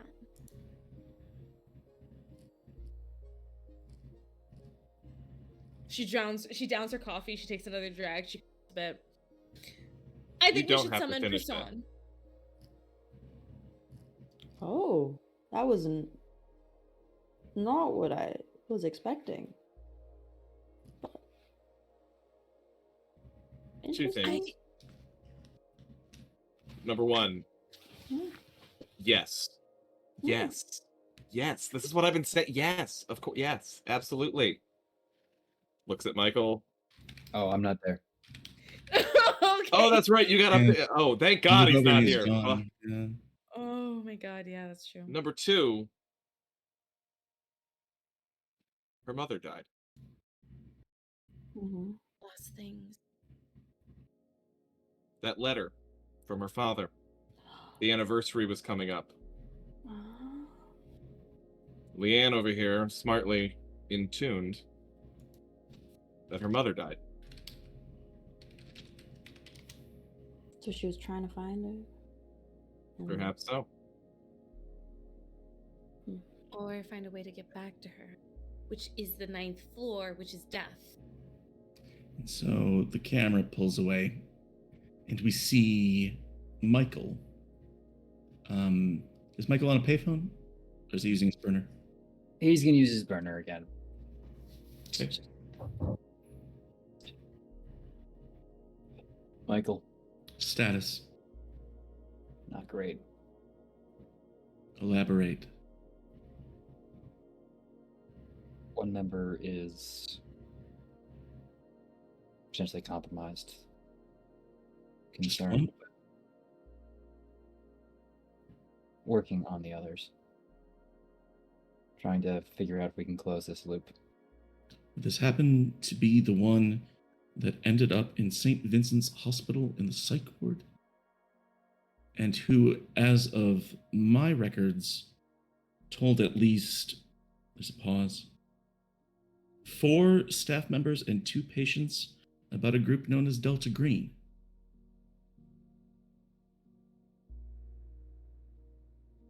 Yes. Do me a favor, Agent Michael. What are your mission parameters? What is your job?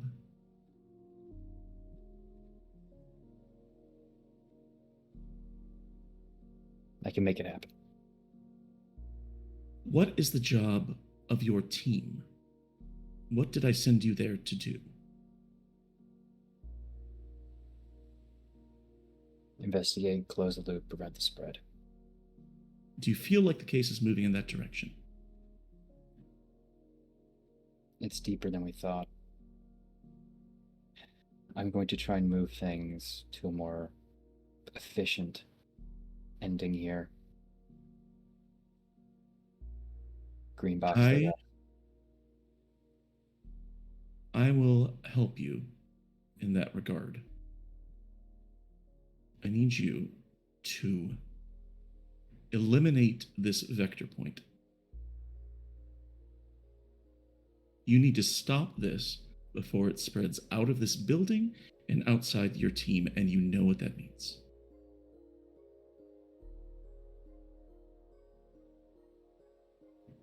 Understood. Chance, you have 8 hours. Watch. I'll get it done. If you don't, the Zip team will. I'll get it done. Click.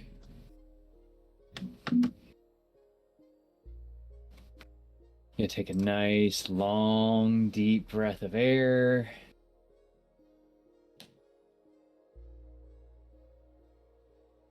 Look over towards his car. Then back towards the diner. His eyes are just gonna settle on Mythic.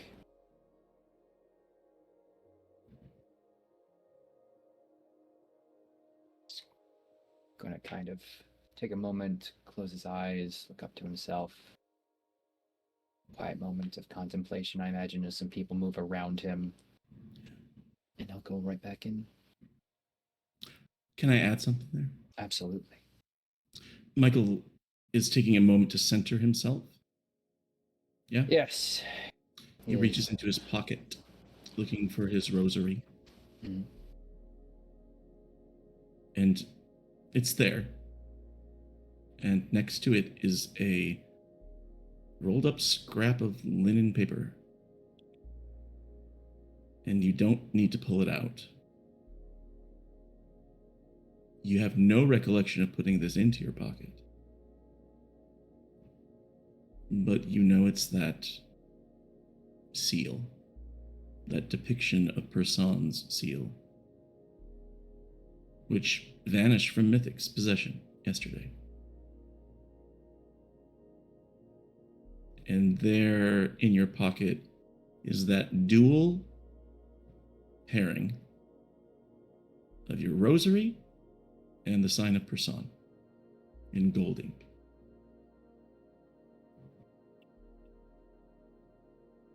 So I'm going to leave it up to you, Cast. You know, we had a little bit of a late restart just because of technical stuff. Do you want to end the session here, or do we want to end it with a demon summoning?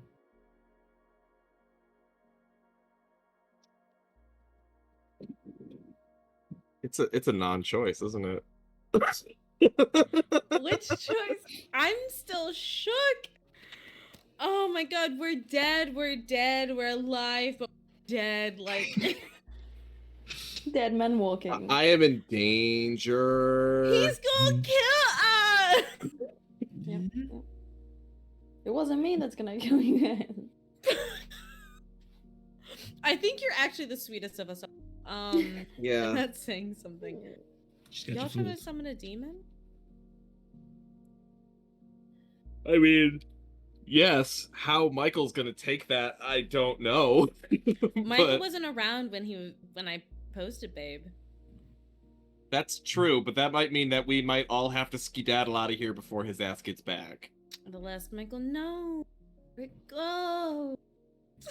Micro seems like the lead summoner in this case. No, that's true. Depending on where folks go from here, I imagine that eventually you'll end up back at the apartment building. Yes. Micro would definitely have a chance to get away to a private location, one of those abandoned apartments. Oh, I can't just reuse it? It's like a one punch? No, what I mean is, if you wanted some privacy, there are lots of apartments in the McAllister that aren't being used. Okay. If you want to do a wee little summoning, but I'm going to leave that up to you. A wee little something. Yes, as other Doc says in chat, I would recommend not doing it in the dentist. Just grabbing the chalk. Person, they summon the... I just started That's what they sprinkling want you salt to think. around. Mm-hmm. There is no better place to summon demons than a motherfucking Denny's. So Oh my do God, you all yeah. head back to the apartment? I think so. I literally think you're like, when you're like, we should summon Person. Mythic just reaches across the table, like, grabs your wrist and is like, yes, let's go. It should be a red flag, right? And I grab Martine. It's literally like I thought you'd never fucking ask, and now here we go. I grab Martini, we leave Michael with the bill. Okay. Okay, But Michael's the one who drove, so you're out there waiting in his car when he comes back out. And the ride back to the McAllister is silent. Mm-hmm.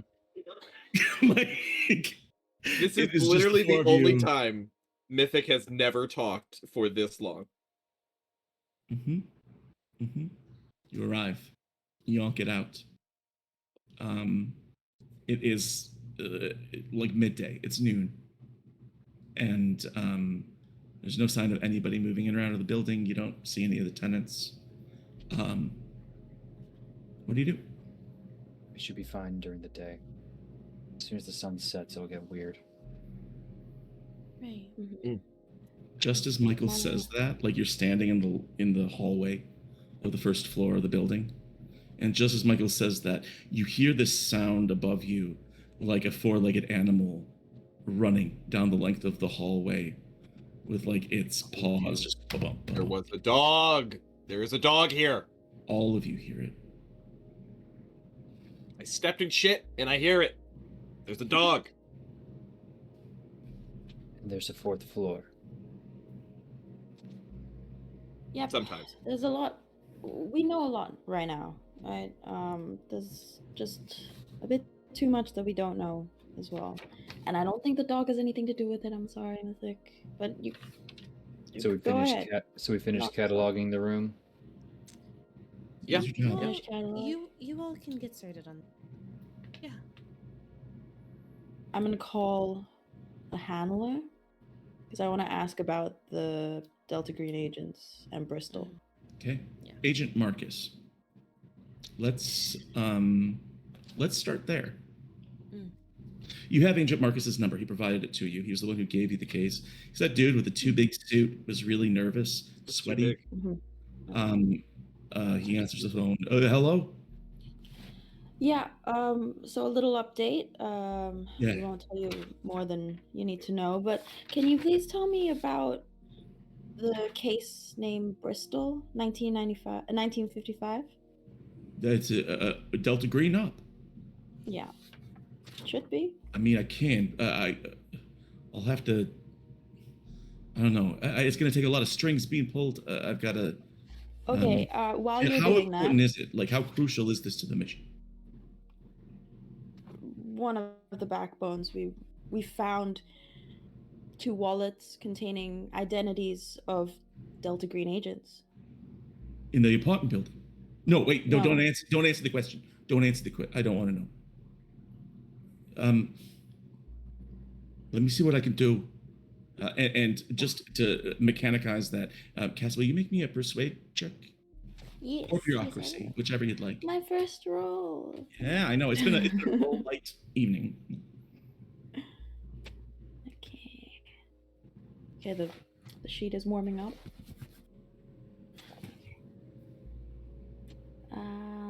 Persuasion. Yes, a persuade. How do you do? That is 11 out of 40. So That's a critical success. So he says, all right, there's a guy, someone owes me a favor. So, in fact, can you wait on the line and let me see what I can Sure. come up with? Yeah, it's not like I have anything more important to do. So we see Casa in like the mail room, that front room of the apartment, waiting on the phone. And then we move back and we're going to do a little split here. What's Micro doing? Micro is finding an empty apartment. Easy peasy. You find there's one up on the second floor. You go third floor too. All the apartments on the third floor are empty as well. When they find an empty room to myself, I think Micro starts to hum some song. Some What kind of song song? that some melody that I think she made as a child that she's always hummed. And sometimes she just gets lost and the melody changes every time she hums it. But the point of the matter is it's something that clears her mind. Got it. So she's not distracted and she's not thinking of anything else except what she needs to focus on as she starts to overall deal and Okay. take the steps that she needs. We see Micro with a piece of chalk in her hand on the bare linoleum floor of one of these empty apartment rooms. You want to describe what she's drawing? Ooh, I haven't looked it up in a minute. Sure. Well, let's in that case, as she's doing that and begins to draw, we go back to Abigail's apartment. Inside the apartment are Michael and Mythic. What are they doing? Tagging and bagging. Okay, make me a search roll, baby. You know how it go. It's so awkward because I know what Micro's doing upstairs right now. Nothing good on this side. 56 or 27. Yeah, I'll help. Sure. You got a hero point in the chamber too. If you want to use that before the end of today's game. Hey, there's a success. Your boy got a success. Excellent, excellent. You stand in this room, and it's starting to feel like you're making a little bit of progress. It'll maybe take you another day to finish up the rest of this catalog. And for those of you watching who haven't been to our previous ones, there's this weird conglomeration of things in Abigail Wright's former apartment, and a lot of it is old medical equipment, wheelchairs, radios, electronics, and a good portion of that is from the 1950s or earlier.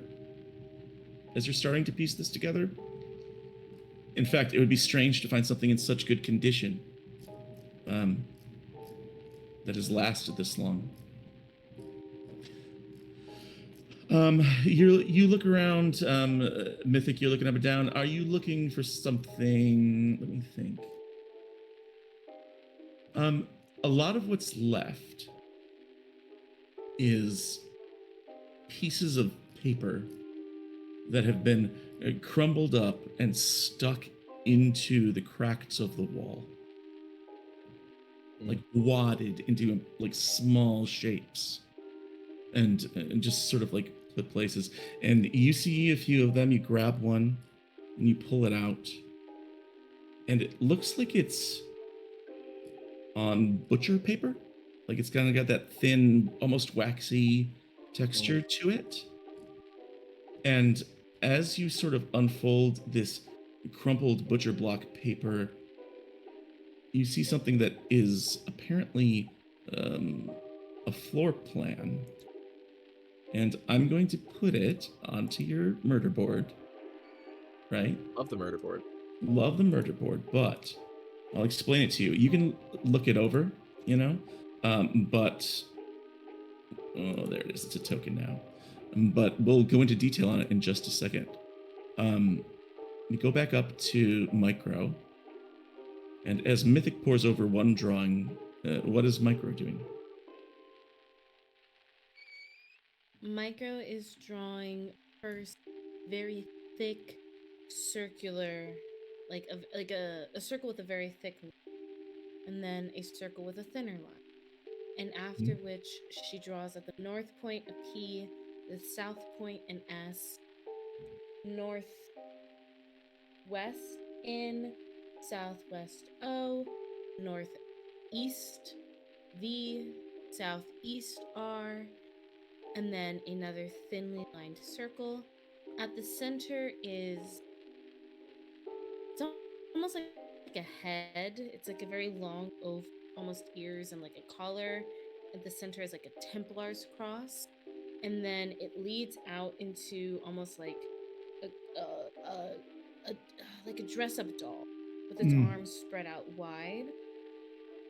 And from the top of the Templar's cross, it goes into a line that ends up being a circle.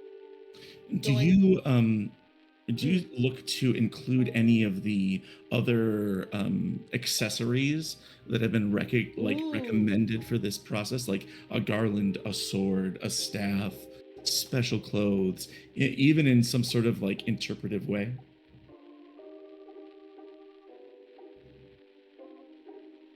Does Michael carry a gun? Do you not? Oh yeah. Do you carry multiple guns? From my car. They're in the I trunk. grabbed a gun. I grabbed a gun from Michael. What else I could love this possibly for be you. a magic sword? It feels like it needs a roll just to increase the tension between the characters. Of course. So, let's see. What should we do here? Some sort of a stealth, or do we have a skill that is get guns out of a trunk without someone seeing? Yeah, we do actually. Yeah. Okay. Yes, yeah. I And put I'm points really into it. shocking. I'm proficient at it. I have a 90. Good of you. Wow, yeah. Yeah, there's. I was looking for a sleight of hand or something. But I think there's Yeah. stealth and versus alertness maybe, or Okay. How about you roll stealth, Turk, you roll alertness. This is a contested roll. The way that works in Delta Green is whoever succeeds by is closer or further away from their goal. Turk. oh gosh, contested rolls. I'm not. Yeah. Look at that for a second. In the meantime, Liv, go ahead and roll me that stealth. It's however you want it to work, baby. Oh, yeah, and maybe. it's holding a little trident. That's. I was trying to do my best to describe yeah. that image. It's not. It's tricky. Yeah. Let's test it. I fit. Yeah, I fit. You have a hero point also that has not been used yet. If you want to re-roll that, Okay. yeah, because that's a pretty bad failure. That's a pretty bad fail. 37 That's a less bad fail. Better. It's the Yeah, higher yeah. rating wins. It's So, it's definitely still a failure. The higher, what is it? Rating? if neither need to roll, the higher rating wins, but opposed test is just going to be best roll. It's like success or not. But if Okay, they well- both fail, whoever's closer to their target. Okay. Okay. Okay. I feel pretty confident. All right. So remind us, what did you get? You got a 37 over 10. I got 37. 37 over 10. So 27 above. Michael, you want to roll me an alertness check? Sure thing. 65 out of 69. Nice. Also, So I'm going to let you resolve how this works. But Michael, you do notice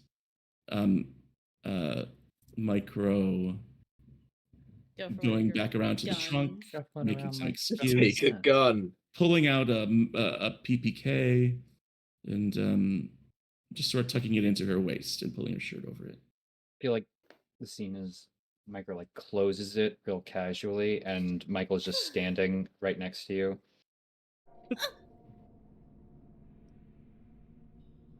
Looks down at where you're concealing it.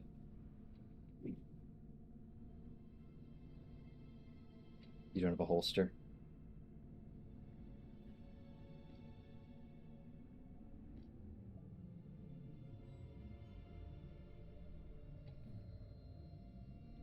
So I'll just pull the shirt out a bit and like try to fluff the area just so it's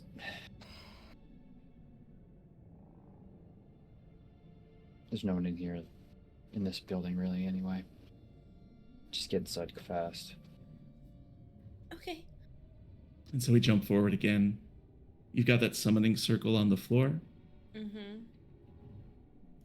You got the gun. And I pull the gun, I cock it, so it's actually a sword, and I put it down in the middle of the circle. Micro, after inscribing the seal,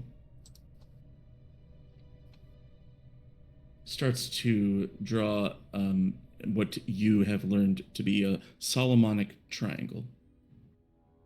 And you mark it as the instructions you found online tell you, with the words Anaphyxeton, Anaphinaton, Primuniton. And you start marking that around the circle.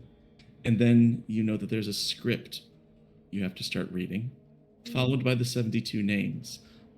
Liv, I'd like you to read that script from Demon Web 101. Demon Web Yeah. 101. Oh, goodness. And Okay. to start reading it out loud. Okay, Liv, just before you do, I have just one very critical question I need to know. Where is this apartment? Because I'm Third curious, floor. is it third floor? And we're on the first floor. Mm-hmm. Okay, so not all I'm putting. We're not likely to. When I say we, I of course mean Mike. we're not likely to hear what No. she's doing. Good, great, grand, wonderful. Continue. If my apartment burns down, this channel is responsible. That's right. Here at Lost Caravan, if you do a demon summoning from one of the games that we run, we'll buy you a new apartment. Thank you so much. Okay. That's Hoop promise. just told me that in my ear. Also- Hoop said, we'll do it. Also, don't try this at home, kids. Also, don't do this. I mean, Liv, I'm go not a ahead cop. and start the invocation. And as you do that, we'll jump back, but keep going. Thee I invoke. Earth. Thee that didst create the night and the day, thee that didst create the darkness and the light, thou art Osophanis. No man hath seen any time. Thou art Eabod, thou art Eabod. Thou hast distinguished between the just and the unjust. Thou didst going. make the female Mythic. and the male. You Thou unfold this didst map. produce and It appears to be a map of the McAllister building and to hate one another. with I an am on X marking the closet. that You can tell with your art skill that this was drawn by an artist. The way you know that is because you can't draw something this good. produce the moist and the dry. Then that which Some of the nourishes closets are marked that which with notes like all create life. door on We that 7/12, the angel roses and butter, miss. This or is man with a briefcase and white shoes. can hear In me addition, bit doors have been drawn on the edges of the map next to the roof access door by Chiotos with words like Mr. Castaigne and the parlor. every spirit of the firmament and The third floor landing is marked water night floors, rushing fire and a big red X is drawn in, and there's a small note next to it unto me. that says dead guy in a mask. I invoke thee, the terrible, and the invisible God who dwelleth. On the second floor landing in the back is the sketch of a noose. The map shows no intentional irregularities in construction. Hornless one, hear me, Briao. Rhodium, Need guy in a mask.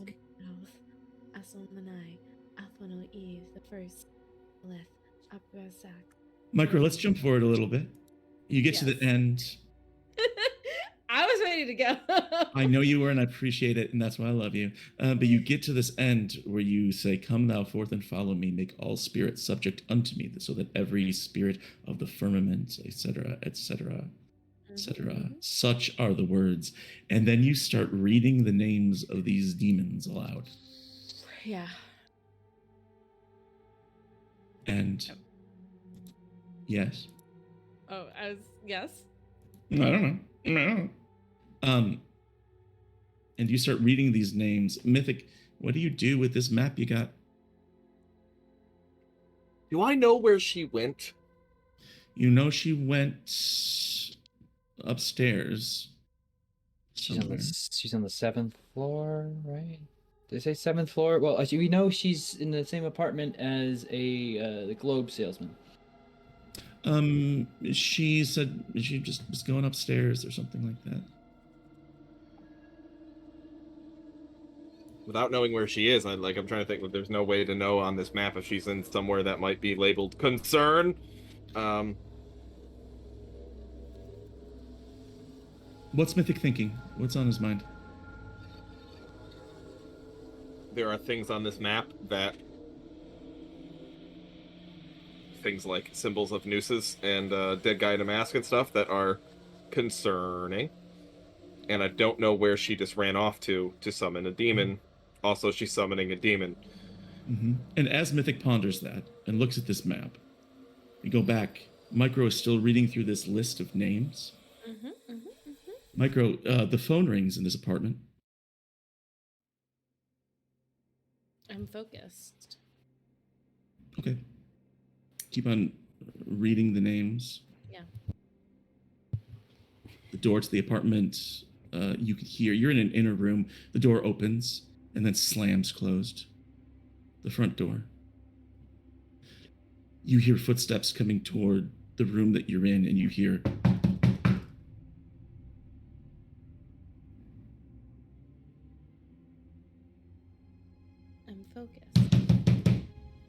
I'm focused.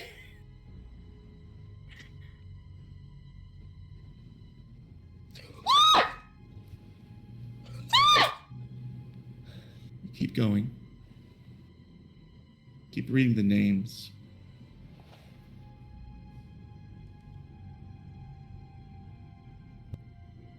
Mythic, what do you do? How dare you use directional audio, you fucking wizard. Wasn't me. I'm so sorry to actually scream. That scared the shit out of me.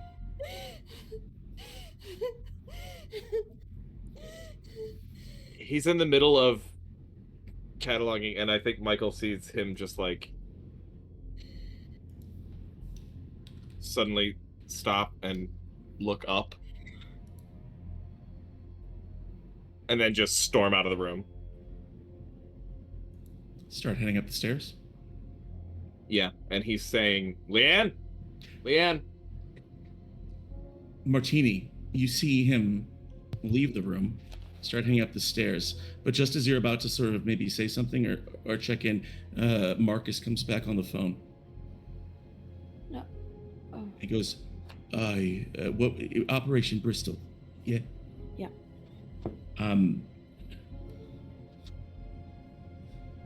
We're not allowed to talk about it too much. I got the details of the 3 involved, and apparently the leader of their squad killed him. This Griffith guy. Ripped the skin off their faces. It's pretty gruesome. That's all I got. Oh. There's no details on what the mission was, where it was. Something went real bad. There is one note. They chased this guy, Griffith, through the city. Never found him. It's like he disappeared or something. Wow. I think we know where he is. Thanks for that, Marcus. Hey, just a little last little comment thing.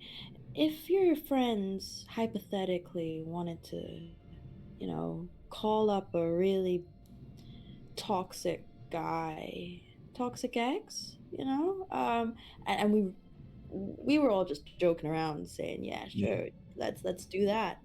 Yeah, no, I know what that's like. You have a good human score. He does not know what that's like. Okay. Actually, it's okay. I'll talk to someone else about it. It's probably best that you don't tell me anything. But he hangs up the phone. Mythic, you get to the top of the stairs. Are you listening for a room with Micro in it? Yeah, and he's alternating, but Leanne, Micro, where are you? Leanne, as you come towards the end of this list, you hear Mythic's voice now, trying to grab your attention. Where are you? Micro, Leanne, where are you? I'm focused. You come to the end of the invocation. I'd like you to roll me a check. This is going to be, let me check. I gotta do my math.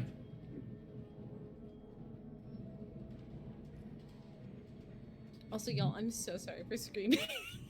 This isn't one of, no, you're good. This isn't one of your skills. I just need you to roll me a D100.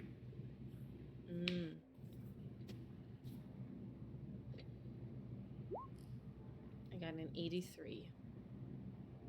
Okay. That's exactly what you needed. I hope so.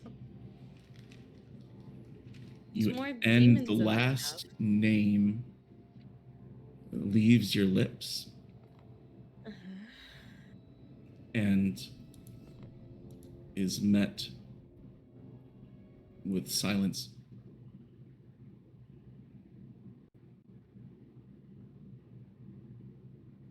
And then the silence is broken by Mythic stomping around in the hallway, calling out for you. Leanne, I know you are a strong, modern woman who don't need no man, but I need you to answer me right now. Where are you? I'm here, Professor. Oh, fuck. Where's here? Can you give me a number? Oh God, 315, and I like shove the door open. And like he just immediately looks down at the map and sees like what's there. And you come in, and it's Micro. There's a drawing on the floor. There's a gun. But she's alone. This empty apartment with no furniture and no telephones. No telephones? Yeah. There was a ringing earlier, but this is an empty apartment. We go back down, and we're going to do one last visit with Michael, who's in this apartment by himself. I'm going to need 2 rolls to close out our session for today. The first one is going to be a sanity check. Just from the stress of this day, and then finally being in this apartment by yourself, which would first seem to be an art installation, and the longer you're here, the clearer it is that this is an altar.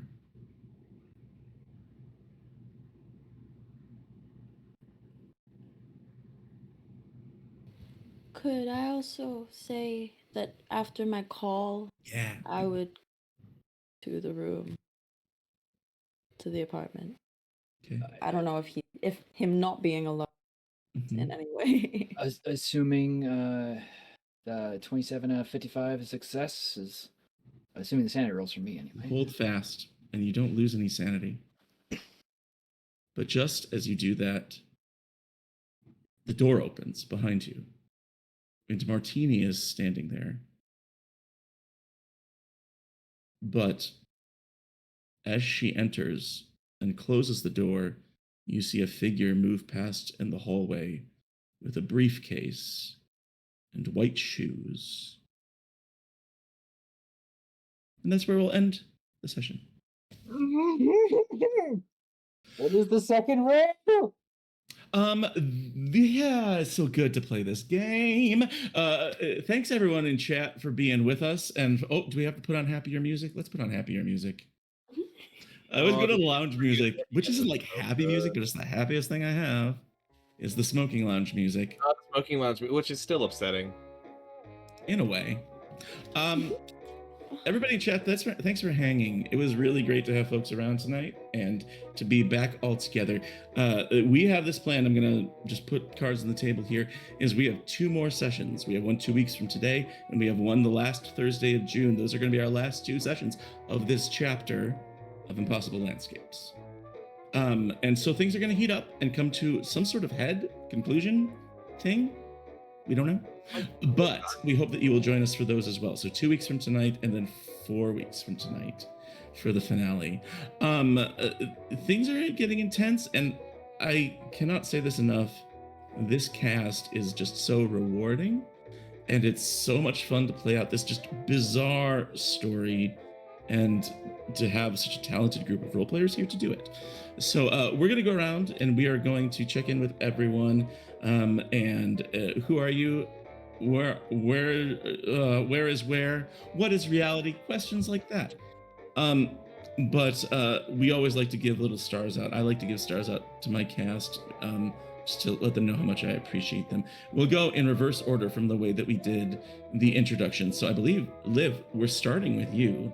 Micro had a hell of a re-entry today into active duty, and I was kind of here for it. But and I'm going to share this with you.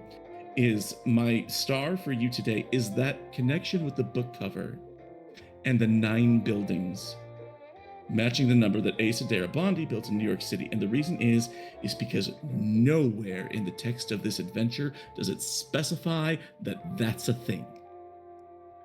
You figured that out. And it's absolutely spot on. Like, it's absolutely right. And I was like, out of character. I was like, holy shit, Liv's got the big brains.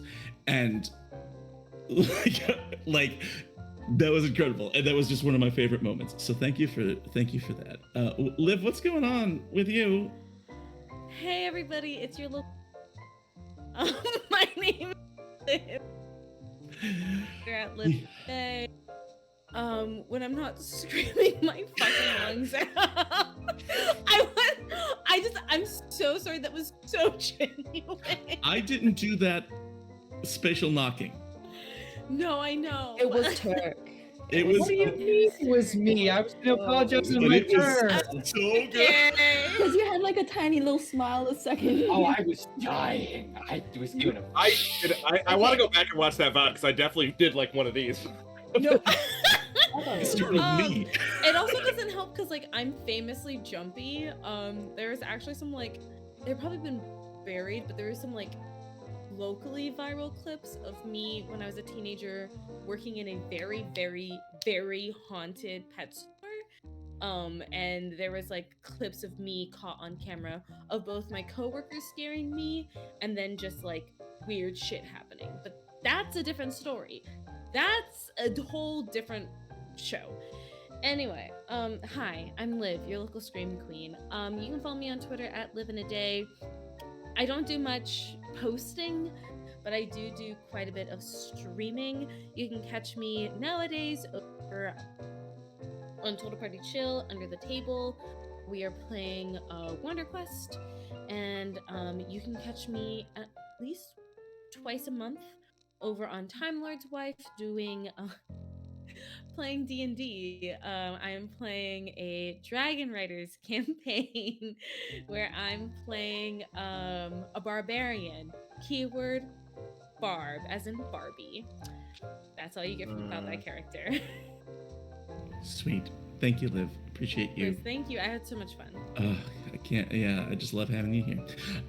All right. Hey, Casa.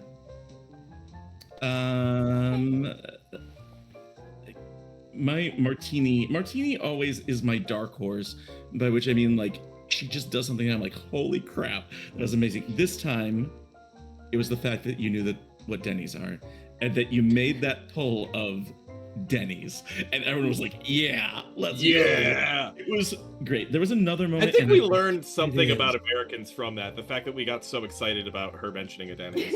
There was another martini moment. But there was another martini moment tonight that really slayed me, and I forget what it is. But all in all, just fantastic. What's going on with you? What's happening? Are you done moving? Yes, no, that was like the beginning of the month, so I've just been settling in, and I went to a job interview today, so hopefully I'll get some income. Yeah. Heck yeah, get it. Yeah, fingers crossed. But other than that, I'm just hanging out with these really cool, beautiful, intelligent, super big brains. Friends are so smart sexy and good at people. role playing, is what I'm saying. Yeah. My friends are so sexy, so smart. Mhm. Vessels waiting to be filled. Fill us. Yeah. Fill us Please. with your love. But Love. yeah, I also Yeah, that's what we meant. I have Dicks. only one other game that I'm playing. I play a magical mermaid in Glitter Hearts on Girls Run These Worlds. So that's really fun. Yeah, Sweet. there's a whole shoujo magic transformation. But yeah, and then I'll be crying when this ends, but then also it's like 4:30 in the morning and I can't work and also play, so yeah, this will be kind of sad, I think. Yeah, that will be sad. I already Unless cried it's on a once weekend. today, and it was at the finale for Ted Lasso because I'm a big basic bitch. It got me. Good show. Yeah. Hey, thank you, Cassie. I love having you here. Ooh. You're fantastico. You're the best And- handler. You're the best. You're the best. Who was next? Was it Colin? It was Colin, I think. I think Yeah, Colin sure. was next in the line. Colin. Yes. As always, Dexter is a gold mine. Mythic is a gold mine. The whole we were talking back and forth, and the whole like him drowning himself to try to get to this magical land and stuff like that. And it was fantastic. But of course, the crown jewel of your session tonight was boobs in a picture text, just over and over and over. Because as we're having this this very serious, scary RPG, Boobs. Boobs. I love you for it. Colin, what's going on with you, man? Pronounced What's going on Bube. with And It's Bubes. And that is such a great window into the way that I roleplay and also GM, which is that something starts as a shit post because I'll have you know the first time it was just a joke. I was like, Yes. oh, I'll just text. I remember how pagers work. I'll text her boobs. That'll be funny. It was just a joke, and then I did it again just to be an asshole. And then by the third time I was about to do it again, I was like, wait, I can use this. And that's what I messaged Doc. That's like, it's his hospital room number. Let's use it. so And- dumb. So dumb. We're like, fucking do it. It was perfect. It was really good. My star that I'm gonna give myself was Mhm. I did not expect to have so many Ross Perot jokes put in there. I love No, it when you that's get into sick. a rant because you just go off. Like you just go, and I'm like, I can just sit here. I was literally like this fucking political Andy in the middle of the street. I was having way too much fun with that. And I love And you, the fact Doc. that I love you, and the fact that you dump it on this dude who is basically shut off from the world, so Yeah. I could just sit there and not encourage you. It's true. Yeah. I'm like, how long will we go? It was great. Just let him run. him. You always give me the space to just ramble with Mythic, which is like such a big part of being Mythic. Is just you gotta just talk sometimes and just like be afraid of the sound of dead air, and you let me do that, which is always very, very fun for me. Hi, I'm Colin. I'm not a streamer. I don't even know why I'm here. I don't. The only thing I do. I used to do it all the time. I have a full-time job, folks. That makes this more special. But Yeah. you do something for the community. You make do. something for the community. I do. Yeah. Hi. Yeah, Great no. work. I create things. I am a one half of Six String Games, which is the company I own with my best friend, and we make games. And Anna's been super busy because we just did Evergreen Tabletop Expo. Nice. Just in the last couple months, we did NorwestCon. We've been doing all the cons up in the Seattle area, which like something about the Seattle area. There's just like a con every weekend. It seems like there's so many going on. That would be reminds me. Sorry, I'm going to interrupt your outro here and your plug. That reminds me. So I started a new job. My second job this week. I started at my local game store, working Right on. there. And I'm like, I wonder if we can get 6 string stuff, whatever. But I'm thinking you guys have to come to a con here because we'll be there. I can also mail you games, but yes, I could do No, that. I want to hang out with you. Okay. Anyway, go ahead. Keep Yeah, going. yeah. You know my dream job, Doc. Let's just have a chat here. You know the job I want? Dentist. No. I want to work at a record store. That's always been a dream of mine Yeah, because we've all seen High Fidelity. I just love. There's like a breed of particularly white dude that works in a record store that I'm perfect for, which is the guy who sits behind the counter with his arms crossed and judges you for everything that you pick out. That's And my I new was job. so fucking good at that job. And now I have a new ammunition for that job, which is, D&D, the white man's game. Got it. It's perfect. It is. There's a podcast. Who would ever say something like that? Yeah, On this, Liv. the pride of all months? Come on. There's a podcast that's run by two of my favorite musicians, and they were talking about this and how they're English, so specific type in Northern English, but that they were buying a record, and literally the record that he was buying, he shouts to the guy behind the counter, shouts to the guy in the back, be like, "Oi, what do you think of this record?" And he just hears some voice off go, "It's fucking shite." Like, I want to be that guy. That is my dream. To just like mock your purchases while I'm taking your money. You'd That's- be so good at that. Yeah, it would be. That's my dream. But that's all I do. My dream. I make games, and I want to one day be a snobby record store guy. And And we that's love you. all you need to know about me. And you are an amazing role player too. Hey, stop And- it. No, I shan't. Let's go. Turk, my beloved. Turk had, by my estimation, and this isn't to belittle anyone else, the heaviest load this week, which is that Michael is so conflicted and is so tightly wound up at this point, both in terms of his understanding of the metaphysical, his role, which we learned tonight might be more complicated than other people assumed within the group. The fact that like the first half of the episode didn't have him in it at all, but like I applaud you. And like Michael is such an amazing character. Yes, the heaviest load. Thanks, Austin. Yes. Happy Pride. Also, Turkish handsome when he that heavy load. Is it a meal? Such a heavy load. You are Oh, not allowed yeah. to say these things. I'm going to take you seriously eventually. All of you. For a I man mean, maybe you that's really should. I just You should. I just toss that out there as like a never general tell thanks lies. for Michael.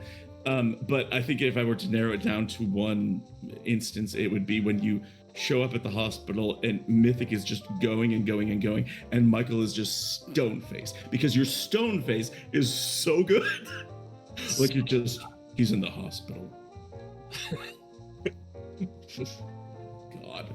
room boobs. Turk, what else is happening with you? What other games? Oh, okay. Yeah. Hi. I am Turk or Turk accented, and I swear sometimes I smile. It's not just blushing back here. But But you're really cute when you blush. Anything cute. if you want to see more of me, which clearly some people in this call do, Some? on all y'all out. Oh. Well, now Hoop's sick of me. He puts me in everything. He's sick of me by now. No, If he's you not. want to see more of me, you should consult a doctor. Yep, see? You should consult a doctor, but secondarily, you can find me this coming Monday on the 5th playing Nova, where I am much flirtier. I get to put the shoe on the other foot in that one, which is fun for me. Promise. I do. But only if you're there. Anyways, that's been, of course, really fun. It's also one that's going into big finale, heaven or hell stuff, and it's all great. no pressure. 6, I'm over on Neon Lights Roleplay playing Galgleam, which is a Yiddish fantasy gone rogue. Myself and another character are going to have to fight an army of ghosts while we try to also, national treasure some bodies out of a castle. So Sounds like normal stuff. yeah, no, it's fun. It's a great system. On the 8th, Frozen Rain. It's a Lancer campaign based off of Sleeping Above a Stolen Crown. It should maybe be the last episode of players, get on and do the thing. So if you like finales and you like robots and stuff, then you should probably watch all those things over on Neon Lights online. But then on the 12th, Oathsworn, Oz of the Dragon Lords. That's the game I run. It's high fantasy. It's Greek mythology. We just finished our Olympic Games bit, and so they're going to go find a ghost ship. That should be really fun. And I'm just, that's been a game that survived a whole lot, and I think it survived for a reason, and y'all should check that out. And then on the 14th and the 15th, of course, 15th will be here, but on the 14th, I'll be also playing another one of God's favorite Marines, in that I'll be a Space Marine in Wrath and Glory for 40k. In By His Shout Piece, there's also on Neon Lights. So if you can find me anywhere, it's going to be on Neon Lights or here. Just give me your Twitter, Turk. Oh, yeah, well, Turk accented, of course. But I said, didn't I say? Oh, no. I know, just say it again. Turk, if I There. usually retweet what I'm in, but if I don't, I am everywhere else. So, sorry, it's a whole lot. But I No, gotta give, it is great. I love you, and I love this cast, Yeah. and I love everything you're doing. Thank you all so much for letting me be a part of this. It's really not just nice to be playing such an awesome Delta Green game, run by such an awesome handler, but also just y'all blow me out of the water every time. I'm just It's great. It's great. I am the handler, whether awesome or not. I'm Doc. Awesome. I'm on Doc Rimbo on Twitter, Doc Rimbo on Twitch. If you want more awkward flirting out of me, and you want to watch another game here on Lost Caravan, a week from Saturday, which is, I don't remember the date of it. It is the 10th. The 10th at 3 Eastern, we'll be doing Thirsty Sword Lesbians one shot. And I will be playing in that as the matriarch, less of a nurturing mommy and more of a step on me mommy. So if you want to see me in full makeup, you can come and watch us play that. It's going to be a lot of fun. And so that is a week from this Saturday. Sometimes I stream on my channel, usually not. But we'll be back here in 2 weeks because this has to end somehow, which is basically the slogan of this whole campaign. Sooner or later, there's an ending. And it's going to happen this month. Everyone stick around. I'm assuming there's a raid coming. Hoop has not told me who. Hoop says, wait, I saw it. I'm Ooh, ready. okay. Neon light. Neon What did he say in the channel? Okay, neon lights? Neon Yeah, lights. they're doing Naruto stuff. Hey, That sounds good. Oh my god. Everybody, we're going to ninjas? Naruto run over to Neon Yeah. Lights. Ninjas in a blimp. And check in on them. But thank you for being here. And until next time, stay focused and don't let anyone interrupt your summoning.